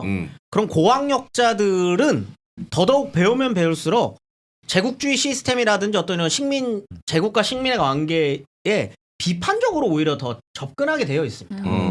그렇기 때문에 나중에 뭐 저번에도 설명드렸던 것처럼 고학력자 학병들 같은 경우에 일본 입장에서는 황북식민화가 제대로 됐다라고 판단을 하지만 그들이야말로 지금의 제국주의와 식민지의 관계에 대해서 비판적인 거고 그렇기 때문에 여기 가서 공부해가지고 뭐 후쿠자 유키치한테 배워갖고 왔으니까 다 친일파고 뭐다 이렇게 설명할 필요는 전혀 없다. 아무튼 이 사람이 그렇게 배우고 돌아왔는데 아까 말씀드렸었던 청나라 군이 빠진 상황 좀 베트남으로 전선을 투입한 상황이 된 거죠. 이때 김옥균이 본인 이제 주변 자기 밑으로 내 밑으로 다 집결. 제일 나이가 많았으니까 쫙 모아놓고 지금이 기회다. 지금 뒤집어야 된다. 요 때가 아니면은 이제 기회는 없다. 그때 세상이 지금보다 어떻게 보면 더 열려 있었던 게 창석이 아직도 어디 가나 막내 취급받거든요. 뭐 한참이 잘못했어요. 38세입니다. 지금 목이 메었어. 38세. 김옥균이 들어도 없어요. 김옥균이 될 수 있었는데 아니 이렇게 되면 김옥균이 30대 초반인데 왕노릇 하는데. 제가 그 군대 군번줄이 굉장히 빨리 풀렸습니다. 516개였는데 17기 2명, 18기 1명, 19기 2명, 뭐 20기 군번줄이 막 터져 나갔어. 인생의 모든 군번줄을 군대에서 다 쏠라. 지금 10년째 군번줄 안 풀려.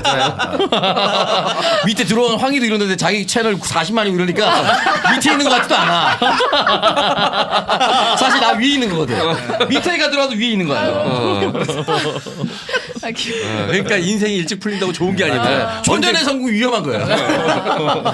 아무리 그래도 화가 난다고 해서 네. 정변을 일으키는 그러니까. 건 결말이 안 좋다는 거 지금 설명드릴게요. 아, 그럼요. 여기 이제 빡쳐 있는 거죠 비슷하게. 야 우리 아이씨 우리도 다 과거 합격자들이에요. 그럼요. 그렇죠. 아니 그러니까 공부도 똑똑하게 잘하고 그다음에 지금 세상 돌아가는 거 쟤네들 세상 물정 모르고 아직까지도 청나라 저거 안 되겠다 이렇게 되는 거거든요. 네. 그래서 판단을 하는 게 이 사람들은 죽이자가 되는 겁니다.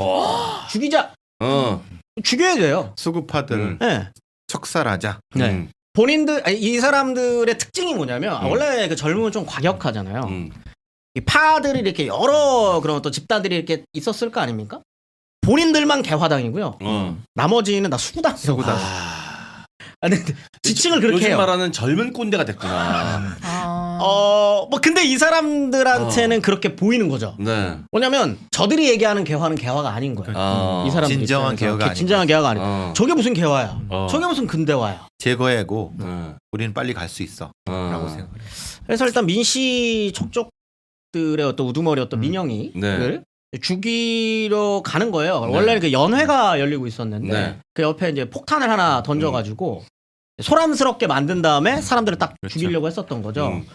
근데 이제 민영이 이제 연애를 하고 있는데 그 흔히 얘기하는 우정국 그 파티 를 하고 있는데 어디서 이제 폭탄이 터진 소리가 나는 거죠. 그래서 막 이렇게 막 분주해지는 거예요. 근데 민영익이 자꾸 김옥균이 왔다 갔다 왜 왔다 갔다 저 새끼 뭔데 자꾸 이렇게 소란스럽게 왔다 갔다 해 하고 연회장 바깥으로 나왔다가 칼에 찔립니다.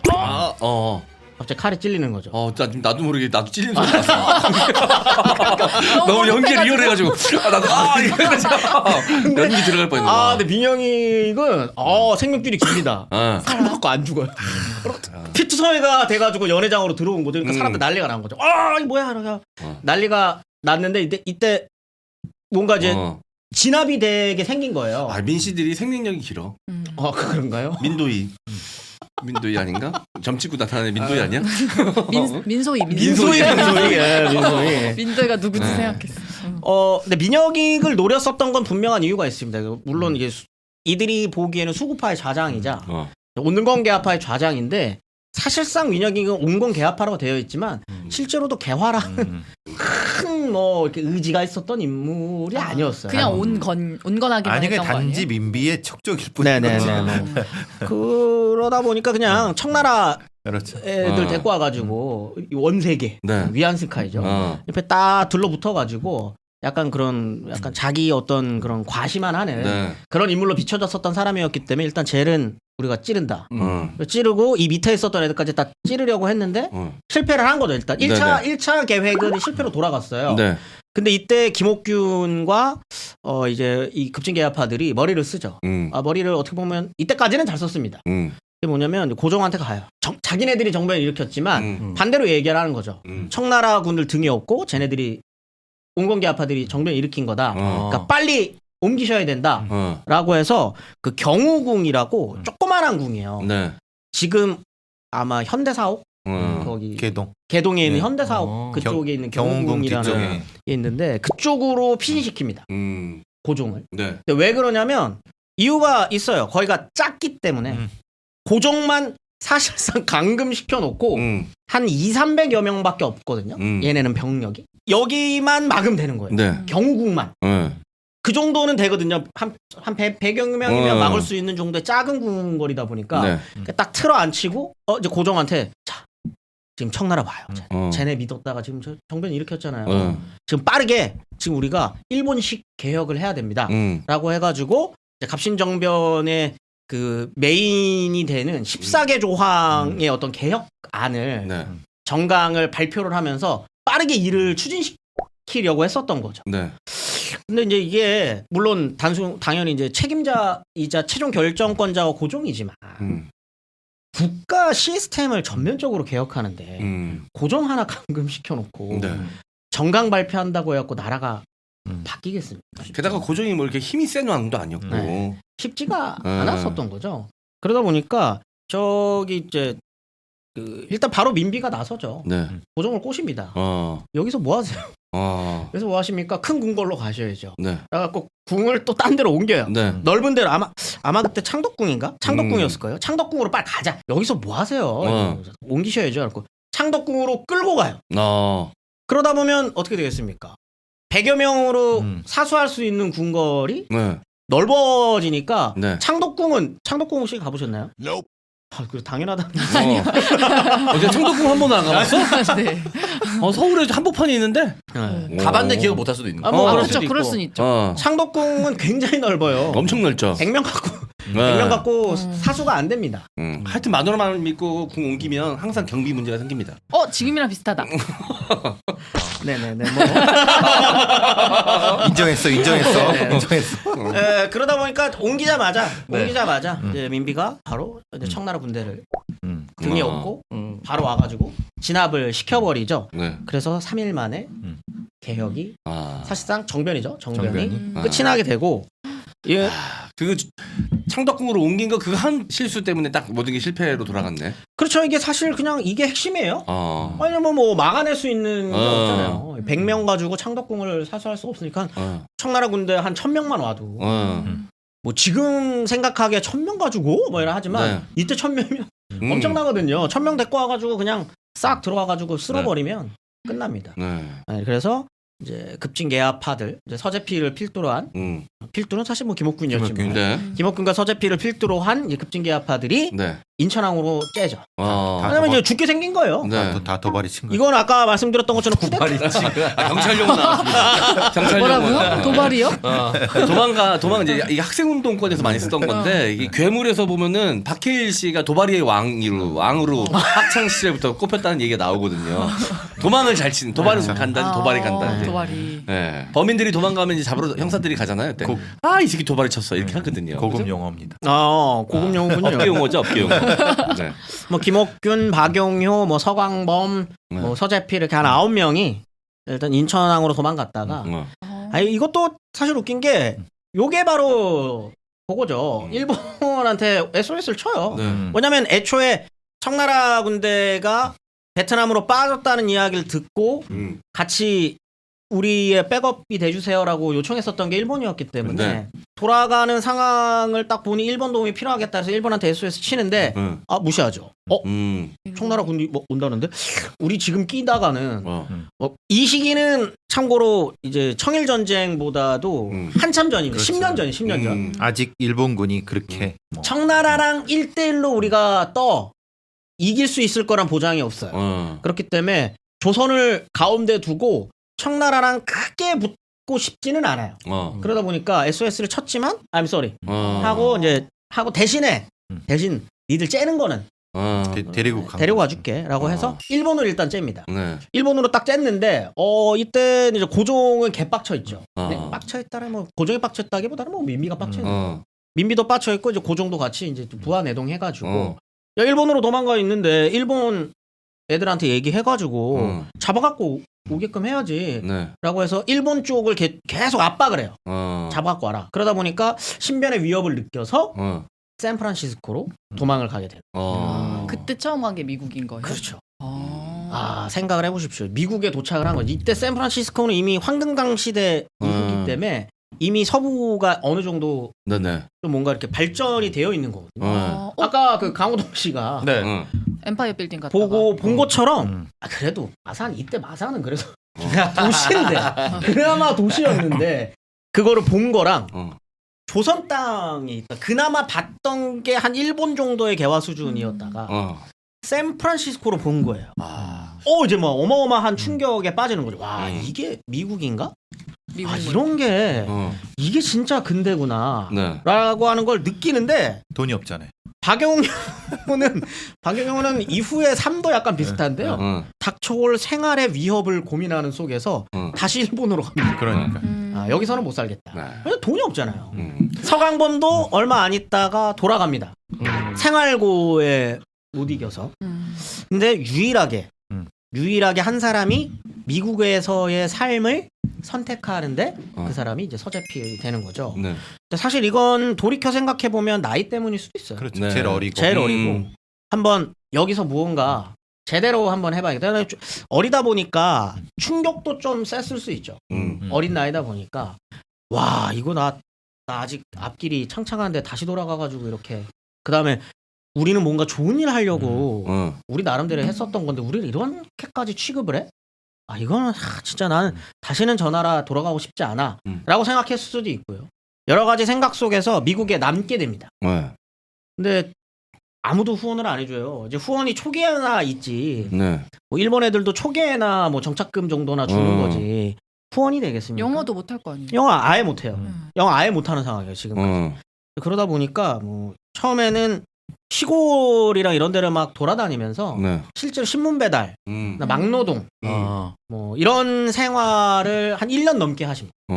사실 지금 이걸 우리가 상상할 수 있을까? 근데 지금은 아니지만 조금 예전에는 한국 애들이 호주나 이런데 워킹 홀리데이 가면 블루베리 따고 그랬어요. 그러니까 말이 필요 없는 그렇죠. 노동을 주로 하죠. 이분도 보통 처음에 가서 하시는 네. 거는 그런 거예요. 서재필도 처음에 갔을 때는 가구점 전단지 돌리는 거 한다거나 사탕수수 농장 이런 데서 그냥 일한다거나 이렇게 농장에서 막 일을 했었던 거죠. 그러다가 대단해요.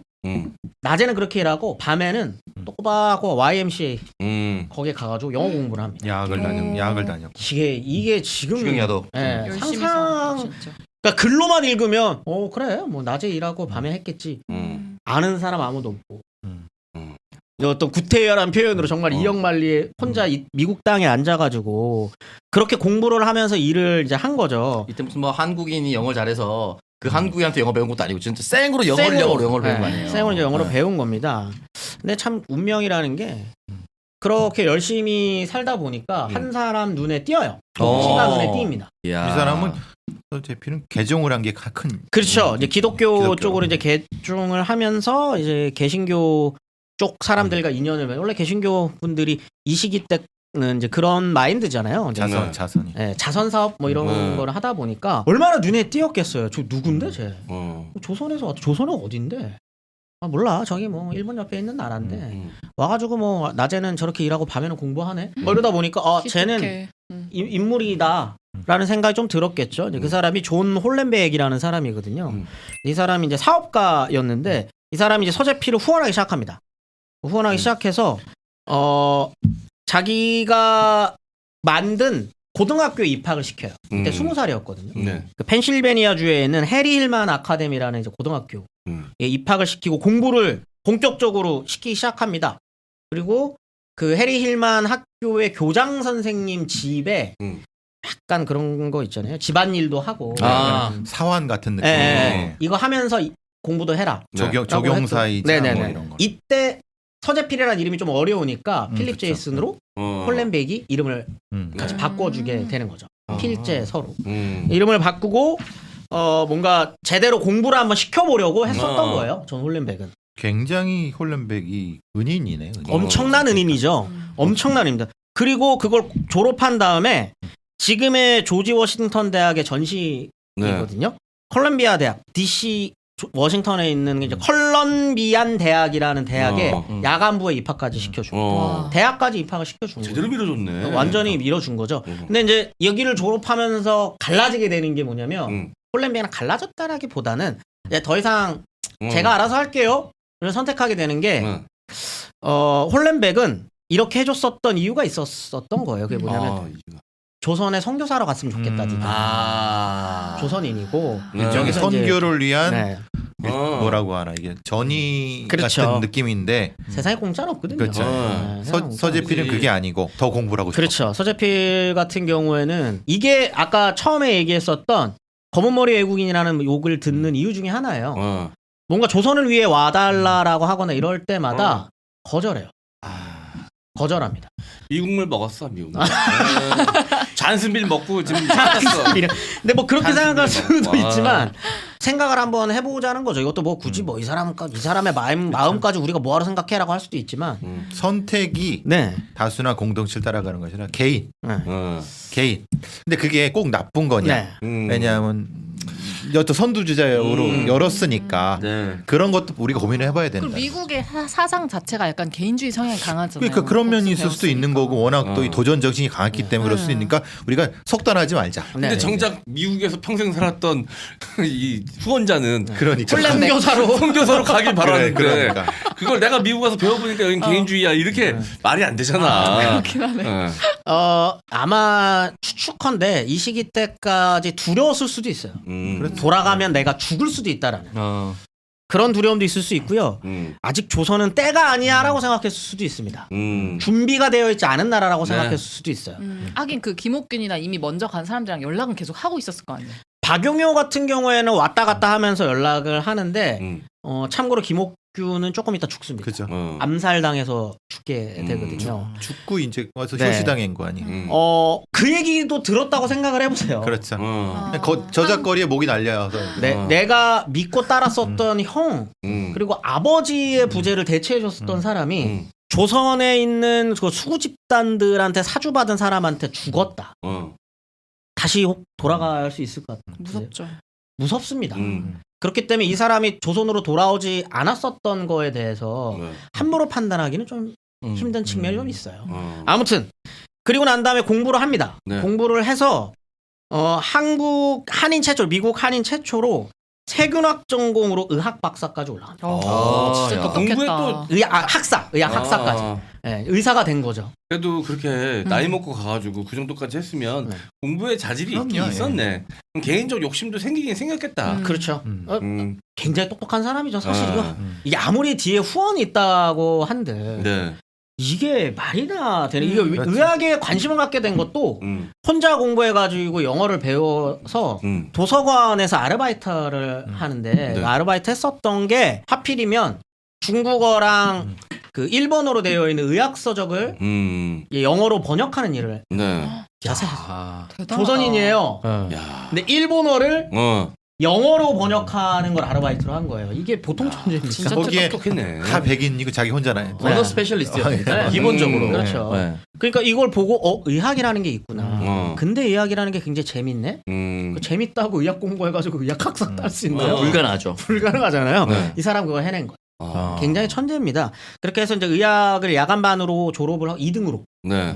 졸업을 하고 의사가 되는데 이때 운명의 여인, 운명의 뮤리엘 메리 암스트롱이라는 와이프를 만나게 네. 되거든요. 그때 이미 미국인이 된 거죠. 결혼을 하면서 이제 그렇죠. 완벽한 미국. 이 같은 시기입니다. 다 같은 시기. 근데 이 사람이 어떤 사람이냐면 이 사람의 아버지가 네. 루이 암스트롱? 아니 와라 원더풀 월드. 다 달에 상륙한 사람 아니에요? 아니. 닐 암스트롱? 백인입니다. 백인이고요. 다 두세 사람들. 네. 백인이고 남북 전쟁 때 대령으로 참전해가지고 참전군인. 철도 우평국 초대 청장까지 했었던 끝발이 있는 고위 엄청난 공무원. 미국 주류 사회의 핵심이에요. 이 사람. 인싸지 인싸. 왜 확실히. 자꾸 암스트롱 같이 리액션을 넣는 거예요? 그런 암스트롱 아닙니다. 네. 그런 사람이 아닌데 심지어 이 두 사람의 결혼이 미국 언론에 소개될 정도로. 왜냐면 미국 주류 사회의 딸이 난생 처음 들어보는 나라에 중국도 아니야. 중국도 아니고 아니야. 일본도 아니고 조선? 그뭔 어딘데? 이런 데서 온 난민이에요. 생각해 보세요. 난민이에요, 이 사람. 어떤 매력을 느꼈을까? 열심히 사는 거에 매력을 느꼈대요. 똑똑한 거? 똑똑하기도 하고. 분명 매력일 수 있지. 그러니까 언어 천재, 의사에. 그럼 주류에서도 그런 지식에는 많지 않았겠지. 또 그 아침에 딸의 일본어하고 점심에 중국하고 저녁에 영어에. 섹시하다. 의사야. 의사야. 이야. 기본 조선 언어네. 야, 매력 있죠? 매력 있지. 매력 있을 수 매력 있습니다. 딸의 선생님이었대요. 네, 그리고 서재필의 이때 사진 보면 아우 잘생겼어요? 세련됐습니다. 그래요? 뭐 이렇게 막 딱 딱 봤을 때 미남형은 미남형이라고도 할 수 있나? 이게 원래 그 의사 네. 프리미엄 같은 거 있습니다. 그렇죠. 네. 변호사 프리미엄 이런 거 있어요. 기본적으로 안경 쓰셔야 되고 이 동그란 안경 딱 조금 더 잘생겨 보이거든. 네, 딱 그게 있습니다. 약간 그 지식인. 그냥 필립. 닥터 필립? 다르죠. 다르죠. 닥터 필립이었기 때문에 어쨌든 결혼을 하고 미국 주류 사회에 편입이 됐어요. 그 상황에서 네. 조선이 뭔가 변해가고 있다라고 하는 느낌을 조금 가져요. 그게 뭐냐면 일단 그 을미사변이 터지고요. 네. 아관파천이라는 네. 이게 고종이 러시아 공사관으로 도망가는 일이 벌어지면서 음. 본격적으로 가보개혁도 시작이 되고 네. 그러면서 뭔가 뭐 억지 뉘앙스일 수는 있겠지만 네. 근대화에 대한 의지들이 이제 조금 보이나? 음. 라고 하는 약간 그런 분위기가 전환되고 있다라고 하는 거를 느껴지게 됩니다. 그 상황에서 초청을 하게 되죠. 이 개화파 인사들이. 네. 한번 와가지고 뭔가를 좀 역할을 해주십시오.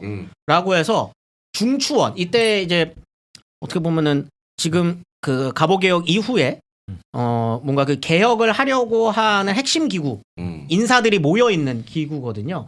여기에 고문 자격으로 와달라고 요청을 합니다. 근데 이때도 이것도 사실 두고두고 좀 비판을 받는 부분이기는 한데 조건을 걸어요. 10년 계약. 내가 10년 동안 조선을 위해서 일해줄 거고 나는 미국인 신분으로 간다. 그리고 조선의 무엇인가가 아니라 나는 중추원에 가서 고문 역할인 거고 나는 그 여기에 있는 관료가 아니다. 나는 미국인으로서 간다. 미국인 고문 이런 거래. 네. 여기까지는 약간 유진초인데 지금. 약간 그런 느낌으로 오는 거예요. 다시 올 때. 네. 그런 느낌으로 오는 거죠. 그래서 오게 됩니다. 근데 말씀드렸던 것처럼 그렇기 때문에 조선인 관료로서 활동하지는 않아요. 거의. 그래서 이분이 주로 활동하는 곳이 어디냐면 독립협회라고 하는 곳입니다. 독립협회는 아까 배 선생님이 잠깐 얘기해 주신 것처럼 정동구락부를 중심으로 한 친미파, 개화파 인사들이 약간 급진적인 개화 정책을 이끌어내기 위한 외곽 조직으로서 처음에 만들어지는 거예요. 사실 네. 처음에는 관 성격이 되게 강했거든요. 근데 이제 점점 이거를 민중주도의 협회로서 조금 변화시켜 나가려고 하는데 네. 그 핵심적인 것들이 두 가지가 있거든요. 하나가 독립신문. 네. 뭐 교과서에서 한번 언론, 봤던 것처럼 언론을 이용한 거죠. 언론을 이용해서 민중을 계몽시키는 거죠. 이건 갑신정변에서의 실패를 한번 좀 반추한 겁니다. 네. 민중과 함께하지 못하면 개혁은 실패한다라고 하는 걸 갑신정변에서 한번 느꼈기 때문에 그러면 민중과 함께하기 위한 언론의 역할이 되게 중요하다라고 해서 이제 독립협회 안에 있는 기관으로서 독립신문을 만드는 거고요.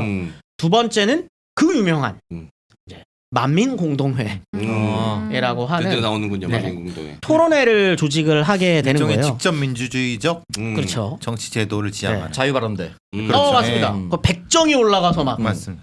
이렇게 막 백종이란 표현 좀 불편하네. 출신이 백정. 아니 지금 그렇게 어떻게 대놓고 아니요. 그게 무슨 의미입니까? 진짜 백정이었어요. 그렇게 저거 얘기. 그럴 수 근데 있어요. 요즘 섬이야 사람도 썰어. 내가 대신 썰어줄 수 있어. 근데 이제 이게 만민공동회의 초창기 모습은 이 배제학당이라고 저번에 한번 말씀드렸었던 것 같은데 이게 선교사들이 만든 학교였는데 이승만 여기 출신이거든요. 여기에서 그 협성회라고 하는 단체를 만들어 가지고 여기에서 학생들을 상대로 한 토론회를 먼저 했었어요. 근데 그게 너무 서재필이 딱 봤을 때 멋있는 거죠. 그렇지. 내가 미국에서 봤는데 요런 모습 굉장히 좋은데? 요거 한번 크게 한번 살려보자 라고 해가지고 이 협성회에서 하던 이 토론회를 크게 한번 확장해서 시작하게 되는 게 이제 만민공동회인데 이때 감화를 받는 인물이 있습니다. 그 사람이 이승만입니다. 서재필한테 김옥균이 있었으면 이승만한테는 서재필이 있어요. 아버지 같은 존재입니다. 서재필. 왜냐면 멋있잖아요. 미국에서 닥터. 또 이승만이 좋아하는 딱. 네. 미국 가가지고 공부했어. 그다음에 와서 얘기하는 멋있거든요. 양복 딱 빼입고 안경 딱 쓰고 이승만이 봤을 때 저렇게 권력을 지는 방법도 있구나 어. 라고 하는 걸 그때 쫙 느끼는 거죠. 둘이 몇 살 정도였어요? 10살 아마 김옥균이랑 비슷한 나이 차이가 났을 거예요. 김옥균과 서재필 열몇 살 정도. 그 정도 하니까 멋있게 보인 거죠. 네. 그래서 처음에 굉장히 많이 따릅니다. 이승만이. 근데 뭐 결과부터 말씀드리자면 나중에 해방 이후에 미국 쪽에서 이 미군정 시기에 서재필을 초기에 밀거든요. 이승만이 아니라 싸웁니다. 둘이. 그래서 이승만이 서집을 제낀 거죠. 예, 제끼죠. 예, 그렇게 되는 이 악연도 있는데 아무튼 이때는 이제 서로 잘 지내보는 그런 관계였었고 이 만민공동회와 독립신문을 통해서 민중을 교화시키고 뭐 사람들 이것도 되게 비판적으로 보는 사람들이 있어요. 왜 계몽이라는 표현 되게 안 좋아하시는 분들이 굉장히 네. 많거든요. 근데 저는 개인적으로 그게 필요할 때가 있다라고 생각을 해요. 그리고 독립협회가 초기에 민중에 대한 어떤 그런 어떤 계몽이라거나 교화 이게 필요한 부분이었고. 그러니까 이게 네가 뭔데 날 가르쳐? 약간 그렇죠. 이런 느낌이 들어가 있는 거죠. 네네. 그다음에 뭐 진정한 아래로부터의 무엇인가가 아니야 이렇게 생각하시는 분들도 있는데, 아니 뭘 알아야 아래로부터. 그렇죠. 기본적으로 틀이 네. 있어야 되는 거고. 네. 근데 저 어렸을 때 보던 책의 출판사가 대부분 계몽사였거든요. 기억하십니까 계몽사? 맞습니다. 그렇죠. 맞습니다. 그 계몽입니다. 네, 네. 그 계몽이에요. 좀 뭔가 이걸 통해서 바뀔 수도 있겠다라고 하는 생각을 하게 돼요. 희망도 꿈꿉니다. 서재필은 수단도 있어, 세력도 있어, 다 가졌잖아요. 다 갖고 있어요, 이제. 또 왜 실패했냐? 이게 그렇지, 문제잖아요. 이게 중요한 겁니다. 왜냐하면 미국식 민주주의에 대한 공화주의에 확고하는 의지도 있어. 네. 서재필이 하려고 하면 미국이라는데 도와줄 거야. 근데 실패. 요게 메인인데요. 갑자기 주인공을 살짝 고정으로 바꿔놨는데 네. 시간상 네네. 빠르게 진행을 네네. 해보면 고정 입장에서는 만민공동회 족보 없는 일이죠. 백정이 나와 이 새끼 이제 근본 없는 것들이 까부네, 깝치네 이렇게 되는 거지. 계몽, 민주주의, 공화정 이렇게 되는. 왕이 따로 있는데. 지금 나 몰아내겠다는 난 거야? 몰아내겠다는 거야? 이렇게 된 거야. 거기에다가 여기 자기가 지금 아간파천 이후로 네. 본인 밑에서 일하고 있는 애들은 두 가지 파가 있습니다. 정동구락보로 대표되는 친미 네. 성향. 이 친미이자 친일이에요. 왜냐하면 미국과 일본이 많이 달라 보이지만 공통점이 있습니다. 그게 뭐냐면 의회를 갖고 있다. 일본도 천황이라 덴노라고 하는 존재가 있지만 의회가 있어, 명목상. 일단 미국은 완전히 공화제인 거잖아요. 근데 한 축이 누구냐면 친러파입니다. 친러파 중심의 수구파들이죠. 친노파는 황제국이죠. 네. 러시아는 의회가 없어요. 황제국이죠. 황제 중심의 재정사회입니다. 그러다 보니까 고종 입장에서는 야, 러시아식 근대화도 있지 않니? 의회가 꼭 없어도 우리가 근대화할 수 있다는 말 아니야? 이렇게 된 거죠. 그러다 보니까 밑에 있었던 친러파 애들을 더 이뻐해요. 힘을 여기다 실어주는 거. 네. 그러면서 특히 독립협회가 주장했었던 의회 설립안을 두고 네. 고종 입장에서 이건 절대 받아들일 수 없는 이걸 하는 건 나를 치겠다는 거 아니야? 라고 이제 생각할 수밖에 없는 걸로 가면서 둘은 거의 막장으로 치닫게 되고요. 특히 독립신문에다가 의회와 관련된 인민 그다음에 이런 이야기를 서재필이 계속 써요. 꼴보기 싫었겠네. 고종 입장에서는 서재필은 황제를 퇴위시키고 그쵸. 네. 뭔가 공화제를 만들 거라는 두려움을 준 그렇죠. 거잖아요. 그리고 서재필 같은 경우는 고종 만날 때 미국인으로 만납니다. 절대로 절 안 하지. 대한제국의 신하가 아니에요. 이 사람은 네. 일부러 그렇게 해요. 근데 이거를 그냥 단순히 네. 자신의 안위만을 위해서 저렇게 한 사람이 아니라 그렇게 해야 더 압박이 된다라고 생각했을 수도 있어요. 전략적 판단이었을 네, 수 전략적 있구나. 판단이었을 수도 있어요, 분명히. 네. 하지만 고종은 그걸 받아들이지 않죠. 절대로 받아들이지 않습니다. 둘이 이제 삐그덕 되는데 서재필이 이때 중간에 그래서 그냥 포기를 해버려요.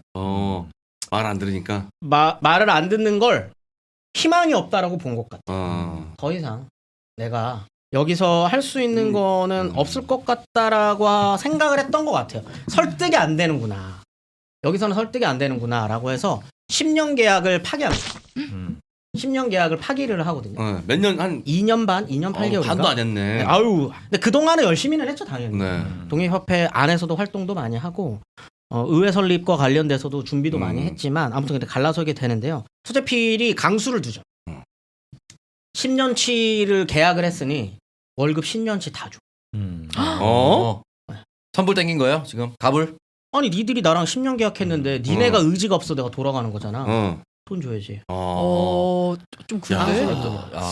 자, 근데 이때 고종이 그러면 설득을 하거나 이게 이 사람이 어쨌든 중요한 역할을 하고 있는 사람이고 독립협회 메인이고 이 사람이 갖고 있는 어떤 가치나 이런 것들이 마음에 들었다면 이런 이야기를 했을 때 왜 이래? 잡는 척이라도 했겠지. 제이슨 좀 더 있어야지. 닥터 제이슨 뭔가 좀 이렇게도 해보고 이렇게도 내가 뭐 네가 싫어서 그런 건 아니 이렇게 돼야 되는데 바로 결제를 해줍니다. 또 10년치를 다 줘요? 주고 가라고. 많이 서재필은 싫었구나. 진짜 받고 싶은 마음보다는 한번 어필한 걸 수도 있어요. 딜 한번 쳤는데 네. 이러면 내 얘기를 좀 돈이 아까워서라도 들어주지 않을까라는 생각으로 쳤을 수 있겠네. 근데 사실은 안타까운 게 어쨌든 실제로는 저는 사실 그래요. 서재필과 고종이 일종의 타협을 했으면 좋았을 것 같아요. 맞죠. 영국식 형태의 입헌군주제든 서로 좀 분립하는 형태가 되는데 서재필은 완전 공화제, 고종은 제국. 근데 이게 양립할 수 없다고 보죠. 양립할 수도 있는 거라고 보거든요. 그게 사실은 우리 이 시대에 이걸 사실은 제국을 다른 쪽으로 가게 된 이 당시에 고종이 몇 세 정도 됐을까요? 50이 됐나? 50이 넘었을 거예요. 한 50대였습니다. 근데 두려움도 있었을 거예요. 뭐 자기 마누라도 죽어나가고 뭐 막 그랬는데 근데 선택이 좀 조금 삐그덕거린 건 맞는 것 같아요. 이때 만약 다른 선택을 했다면 대한민국의 미래가 좀 달라졌을까요? 그렇게 주장하시는 분들이 있으세요. 제가 원래 그 초기에 얘기를 했었어야 되는데 독립협회와 서재필과 관련돼서는 사실 개항기 연구 초기부터 이루어집니다. 그렇죠. 굉장히 유명한 두 분, 신용하 선생님이라는 분과 주진호 전 역사박물관장님 맞습니다. 주진호 원장님이 이쪽 전공자죠. 이쪽 연구를 굉장히 초기부터 많이들 하셨고 신용하 선생님 같은 경우에는 방금 말씀하신 굉장히 고전적인 어떻게 보면은 그런 주장이셨는데 이게 마지막 기회일 수 있었다. 대한제국의 마지막 기회일 수 있었다. 서재필 정도 똑똑하면 고종 한 50세 정도였으면 설득할 법도 하지 않아요? 안 듣죠. 왜냐하면 아까 방금 말씀해주신 것처럼 와이프가 죽었잖아요. 그다음 나를 죽이려고 했을 때 갑신정변 세력을 지금은 끼고 있지만 갑신정변 세력을 바라보는 고종의 눈빛에는 그렇죠. 전에 한번 했던 애들 10년 전에 나한테 칼 들이댔던 애들 아니야? 이렇게 생각해요. 근데 그 트라우마가. 근데 그때의 서재필과 지금의 서재필은 다르죠. 미국의 주요의 힘을 쓸 수 있는 서재필인데 서재필을 버리는 건 사실은 미국을 버린 것이라고 생각할 수도 있는 느낌인데 그걸 서재필을 버리면서 중요한 어떤 동지를 버리게 됐다? 동지라고 좀 애매한데 어떤 우군을 버리게 됐다? 그 부분은 분명한 거죠. 실제로 독립협회가 이때 그렇게 좀 좌절이 되면서 대한제국의 제대로 된 근대화를 이끌어 나갈 수 있는 사람들은 사라집니다. 끝나는 거예요. 아무튼 근데 이제 서재필이 그렇게 요구를 했는데 그걸 들어줍니다.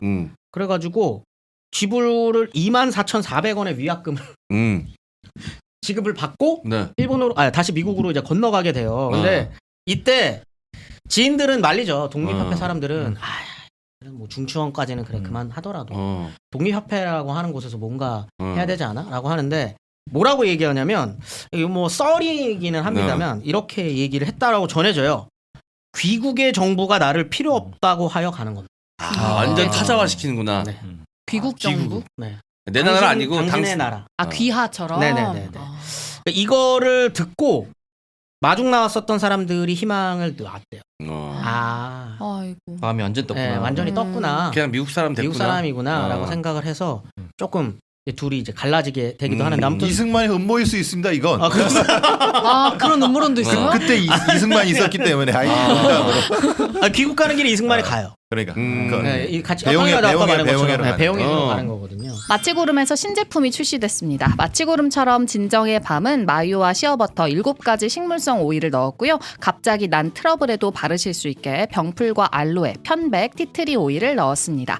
입술에 바르시는 립밤, 트러블이 나거나 보습이 필요한 부분에 바르실 수 있는 멀티밤으로 같이 사용하실 수 있습니다. 물론 마치구름의 제품이기 때문에 향료를 넣지 않은 순한 제품으로 만들었는데요. 기존의 마치구름 같은 보습 크림은 최종 업데이트 버전이 나왔습니다. 사용하기 쉽고 휴대도 편하시도록 100ml 2개 박스 포장으로 변경됐습니다. 전 버전과는 다르게 오일과 왁스의 비율을 맞춰서 부드럽게 발리고요. 보습력은 더 강화됐습니다. 역시 향료 무첨가의 순한 제품입니다. 아기 그리고 엄마, 아빠를 위한 온 가족용 보습 크림. 네이버에 마치구름을 검색해 주세요. 저는 TV 보면서 그 넷플릭스 같은 거 유튜브 보면서 소파에 앉아가지고 계속 바르고 있어요 그냥. 바르는 장소가 좀 별로예요. 왜 왜요? TV를 보면서 모스크림을 왜 발라요? 내 마음이지. 아니, 보통 샤워하고 나서나 외출하기 전에 바르고 가지 않아요? 아니 TV에 나오는 게 다른 거예요. 그래서 바르실 필요가 있거든요. 그러니까 그때 이게 몸을 계속 달구는 겁니다. 그래서 이렇게 예열이라고 하죠. 예열. 이런 어디에 바르시죠? 슥슥 바르기 시작하면 이제 슥 올라옵니다 몸에 열이. 그게 아니라 나는 그때 씻고 나오면 보통 남자들은 틀어놓고 바르잖아요. 틀어놓고 TV 틀어놓고 소파에 누워 있어요. 소파가 그냥 거기 보면 전용석이야 남자들은 그냥. 하긴 혼자 사니까 그냥 편하게 와서. 네. 그럴 수 있겠다. 그래서 이제 바르다 보면은 확실히 TV 보면서 바르니까 그게 이제 습관화가 되니까 너무 좋더라고요. 요 진정의 밤은 제가 주변 사람들 선물했는데 대창 립밤이라고 바르면 이게 진짜 윤기가 잘잘잘잘 나고 대창 먹은 것처럼 이렇게 맞아. 쫙 한 번에 보습이 된다고 하더라고요. 그만큼 네. 보습력이 뛰어납니다. 대창 비싼 거 아시죠? 진정의 밤으로 대창 먹은 것 같은 비싼 먹는데 돈 많이 쓰는 부자 느낌 내세요. 자, 일단 피부 보습 마취구름으로 함께 하시길 바라겠습니다. 자, 네이버에 마취구름 검색해 주세요. 거칠어지고 건조해져 예민할 대로 예민해져 있는 피부는 피부 탄력 관리와 각질 관리가 필수입니다. 피부 영양 공급과 모공 관리의 탁월함을 인정받은 아이세라 빙하 머드팩과 당김없는 맑은 세안으로 칭찬받는 아이세라 클렌징 폼과 함께라면 걱정하지 않으셔도 좋습니다. 생크림처럼 부드러운 발림성의 빙하 머드팩은 자극 없는 미세 입자로 피지와 각질을 흡착해서 노폐물을 빼주고요. 노폐물이 빠진 자리에 빙하 머드에 천연 미네랄로 영양을 공급해서 촉촉함만 남깁니다. 맑고 건강한 피부를 완성할 수 있는데요. 모공 관리 함유 성분으로 모공을 꽉 잡아 트러블 케어에도 효과적이니까 꼭 한번 경험해 보시기 바랍니다. 70여 가지 풍부한 미네랄을 피부 깊숙이 공급하는 빙하 머드팩과 차원이 다른 세안을 선사하는 아이세라 클렌징 폼을 이용해 보신 분들 후기도 기다리고 있습니다. 완벽한 기초 스킨케어 솔루션 아이세라 소노코스.net 또는 검색창에 소노코스 검색해 주세요. 네, 자 머드팩 1+1 행사 하고 있습니다. 하나 사시면 하나 더 준다고 하네요. 네. 자, 그리고 팩 브러쉬까지 한 개 주시고요. 머드팩 반값 할인 행사도 또 하고 있습니다. 이때는 또 브러쉬는 못 받으시니까 저는 1+1이 괜찮을 것 같네요. 어차피 한번 바르면 쟁여놓고 맞아요. 맞아요. 쓸수 있거든요. 자, 머드팩 행사 수량이 얼마 남지 않았으니까 서둘러 구매해 주시기 바라겠습니다. 자, 수면팩은 뭐 저희가 이제 굳이 좋다고 얘기 안 하겠습니다. 정말 너무 많은 사람들이 후기로 인증을 해주셨고 머드팩 얼굴 다 바르기 싫으면 네. 딱 그 T존만 바르셔도 돼요. 맞아. 호랑 T존, 이렇게 해서 나비존, 네. 유존 네. 이렇게 딱 바르면 네. 완벽. 그거 다 바르면 다 바르는 거 아닌가요? 아니에요, 선배님. 여기는 안 바르잖아요. 여기. 그래요? 유존 유존은 이렇게. 유존. 이렇게. M존 어때요? M존은? M존? 근데 이제 본 뜰 때나 바르잖아요. 내 거 누가 본 뜨고 싶어? 아, 밑에는 M존이라고 해요? 선생님 많이 괴로우세요? 서재필 1시간 반 얘기한 것보다 광고 한 1, 2분 얘기하면 더 힘들어 하시거든요. 웃어주면 안 돼. 웃어주면 안 돼. 누가 그 얘기하시더라고요. 너무 좋아서 우리 중학생, 고등학생 아들내미들한테 들려주고 싶은데 제발 좀 자제 부탁드립니다. 오창석 씨 제발 좀 자제해달라고. 봤어요. 가족용 콘텐츠로 가봅시다. 네, 어머니 말씀드리지만 중학생이면 이미 다 알고 있습니다. 그럼요. 어머님만큼만 먹으시면 돼요. 어머니 중학생이 모를 거라고 생각하시면 안 돼요. 네. 자, 알겠습니다. 근데 그거를 또 엄마가 권장할 수는 없으니까. 그렇죠. 네. 최대한 조심하겠습니다. 알겠습니다. 자, 여러분 소노코스 아이세라였습니다. 안타깝게도 서재필의 예언처럼 됩니다. 이게 뭐냐면 원래 타협을 하거든요. 독립협회의 의회 구성안에 대해서 고종이 들어주겠다라고 얘기를 해요. 그게 허니육조라고. 네. 오케이, 니네들이 얘기하는 의회나 이런 것들 한번 구성해 보자. 라는 식으로 얘기를 해서 꼬셔놓고 네. 한국협회라고 보부상연합이 있거든요. 네. 얘네 이 고종 밑에서 일하는 완전히 그냥 수구 세력인 네. 건데 얘네들을 시켜서 만민공동회 하고 있는데 공격해야지. 깡패들을 시켜가지고 뒤집어 엎어버리고 잡아들입니다. 그리고 독립협회 세력들을 완전히 내쳐버리고. 그 뭐 고종이 얘기했다는 제국 인문사 비밀 조직 뭐 그건 뭐 실질인지 모르겠지만 그런 보부상들이 실제 행동 대원들로 있었죠. 예. 네, 보부상 집단들은 그냥 고종이 하라 그러면 그렇죠. 하는 애들이 이런 그런 밑에 있었던 집단을 시켜가지고 일종의 정치 깡패 형태인데 그렇죠. 깡패입니다, 깡패. 깡패 세력들을 보내서 독립협회 세력들의 집을 찾아가가지고 다 깽판 쳐버리고 테러를 하는 겁니다. 테러를 해버리고 독립협회를 아예 불법 단체로 규정하고 해산시켜버리죠. 사실상 서재필이 예언이란 직감한 대로 돼버린 거예요. 근데 고종은 자기를 도와줄 수 있는 사람들을 지가 잘라버린 거죠. 결국은 국권 침탈이라고 하는 것을 막아내지 못하는 저기 혼자밖에 없잖아요. 네. 고종. 근데 바보짓을 한 서재필은 거지. 미국 가서도 막 독립운동 했다고 들었던 것 같은데 아니에요? 요것도 뭐 그렇게 보시는 분들도 있고 아니게 보시는 분들도 있는데 어떻게 자기 고향을 그렇게 쉽게 버리겠어요. 그러기는 쉽지 않습니다. 그러다 보니까 일단 돌아가고 난 다음에는 미국 군의관으로 활동을 하면서 완벽하게 미국인이 됩니다. 완벽하게 미국인이 되고 이때 이제 스페인이랑 미국이 전쟁을 하거든요. 여기에 이제 군의관으로 참전해가지고 미국 군인으로도 하고 미국 주류 사회에서 활동을 하면서 의사로서 활동을 해. 나 와이프네가 일단 잘 사니까 이렇게 하다가 1919년에 3.1운동이 터졌을 때 살짝 이제 또 가서 간을 봐야 되는 사람들이 있을 거 아니에요. 이 사람이 미국에서 활동하는 사람인데 이제 임시정부 만들어지고 그럼 구미위원회도 만들어지고 그러니까 좀 역할을 해달라라고 해서 역할을 하기는 합니다만 뭔가 적극적인 무엇인가를 하기보다는 그냥 어떤 협회 같은 거를 조직해가지고 외곽단체의 수장으로서 계속적으로 이야기를 하고 언론 활동을 통해가지고 미국 사회에 왜냐면 이제 자기는 미국인이니까 미국인으로서 조선이라는 나라가 있는데 그 나라는 독립을 원합니다. 라고 하는 어떤 그런 언론 활동 같은 것들을 외곽에서 조직해주거나 지원을 해주기도 하고 돈을 많이 내. 돈을 많이 냅니다. 구미위원회에다가 자기 전 재산을 털어가지고 돈을 주기도 하고 뭐 이런 모습들을 보면 완전히 조국을 버렸다거나 그런 거는 아닌 것 같은데 그렇다고 해서 뭐 이승만이나 이때 당시 구미위원회에서 활동했었던 사람들처럼 적극적인 독립운동을 하거나 그러지는 또 않습니다. 좀 느슨한 관계를 맺어 나가다가 네. 80이 넘어서 해방을 맞으세요. 네. 49년에 한국으로 돌아올 때 네. 미국 입장에서는 이 사람을 약간 미국 완전히 친미인 네. 거고 미국 사회에서도 주류이기도 네. 하고 나름대로 개화파로서 네. 독립운동도 했었던 사람이니까 네. 이 사람을 대통령 후보로 해가지고 이렇게 하면 좋지 않을까라고 할 때 이승만과 갈등을 하게 되는데 애초에 서재필은 마음이 없습니다. 한국에서 대통령을 하고 싶은 스스로가 마음이 없어요. 뭔가 마음이 떠난 것 같아요. 이 땅에 대한 그 정이 완전 뚝 떨어졌나? 고령이기도 했고요. 고령이기도 했고 내가 역할을 하는 것보다는 뭔가 다른 사람이 해줬으면 좋겠다. 그러지 말지. 이승만보다 나았을 거 아니야. 그랬을 수도 있죠. 그랬을 수도 아니 있죠. 하다못해 이승만보다 나았겠지. 네, 그럼요. 그렇게 과격한 인사는 아니니까. 그러다가 얼마 안 있다가 한국 전쟁이 터지고 얼마 안 있다가 다시 미국으로 돌아가시거든요. 암으로 세상을 네네. 떠나시게 됩니다. 그러니까 사실 한국 전쟁이 휴전되는 거를 못 보시고 네. 돌아가시게 되는 거죠. 그래서 좀 이분의 인생을 들어보면 왜 굳이 이후에 이 독립협회 운동이 실패를 했지만 그 이후에도 어떤 그런 조선인 한국인으로서의 활동을 정확하게 그러니까 명확하게 좀 이렇게 열정적으로 하지 않았을까에 대해서 생각할 여지들이 조금 있는 것 같아요. 단순히 검은머리 외국인으로 욕할 수가 있느냐. 근데 독립유공자도 됐잖아요. 그렇죠.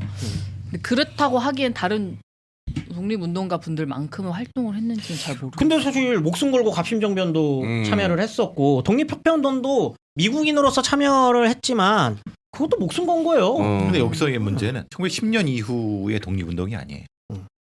그러니까. 그렇죠. 그 이전이죠. 이전이니까. 그러니까 조금 성격이 다르죠. 그러니까 우리가 말하는 10년 이후에 뭐 김구 선생이라는 분들의 독립운동과는 많은 차이가 있으니까 성격은 좀 다르게 봐야 되는 거고. 근데 고종과의 충돌 상황에서 그렇게 빨리 발을 뺄 이유가 있었는가? 너무 안타까운 선택이 많아요. 그러니까 조금 더 뭔가 이제 이게 왜 개인적 선택이 아쉬움을 많이 남는가라고 하는 것은 조금 규명이 돼야 될 필요가 있는 거예요. 약간 그냥 도와준다는 느낌이 더 그러니까 강했나? 그런 느낌도 있었어요. 미국인으로서. 미국인으로서 도와준다. 도와주는데 저쪽 정부의 왕이 아예 안 받겠다고 하는데 왜 있어? 이런 식이라고 할.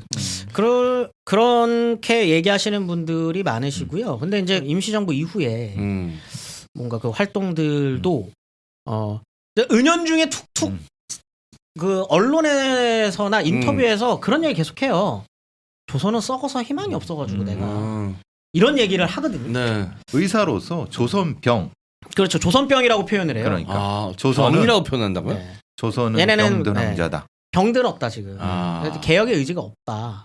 뭐 이렇게 표현하시기도 하시고 그런 거를 놓고 봤을 때 아쉬운 부분이 분명히 있지만 이거는 사실 개인의 인생에 있어서는 네. 두 번이나 한 번 큰 자기가 젊었을 때 조선이란 나라를 한번 크게 한번 바꿀 수 있는 기회들을 조선 스스로가 버렸다고 생각을 한 거예요.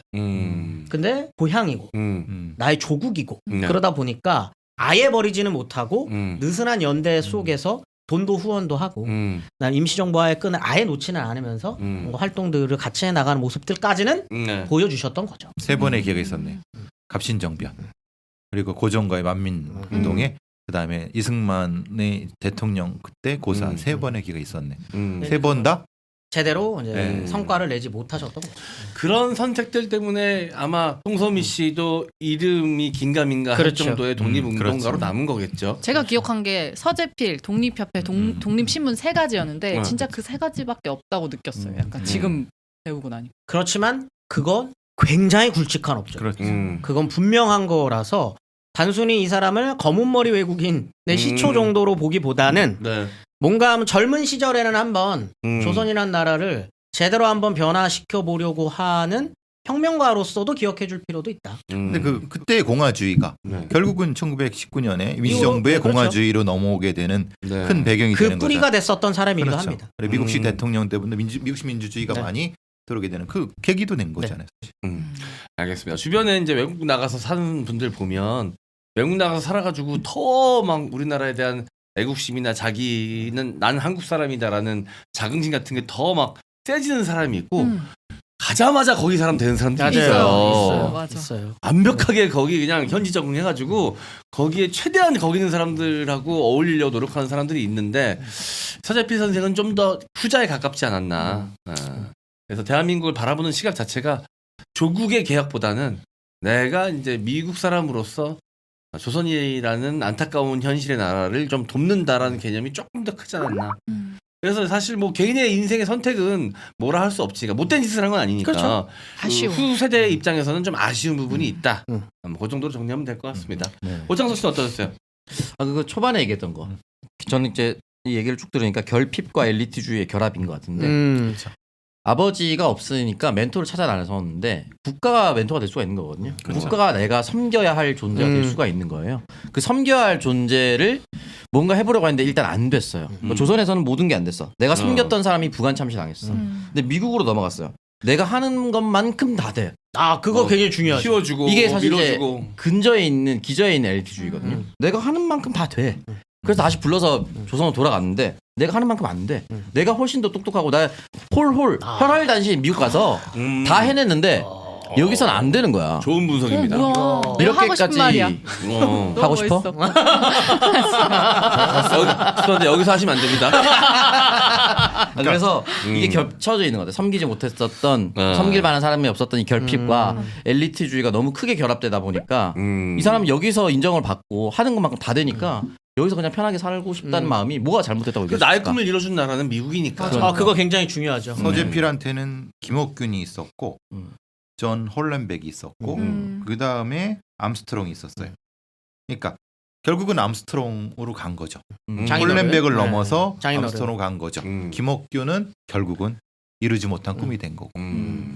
어떻게 보면 한인 최초의 아메리칸 드림을 성공한 사람이에요. 네. 그렇죠. 시민권도 땄고. 그럼요. 그 선구자로서 음.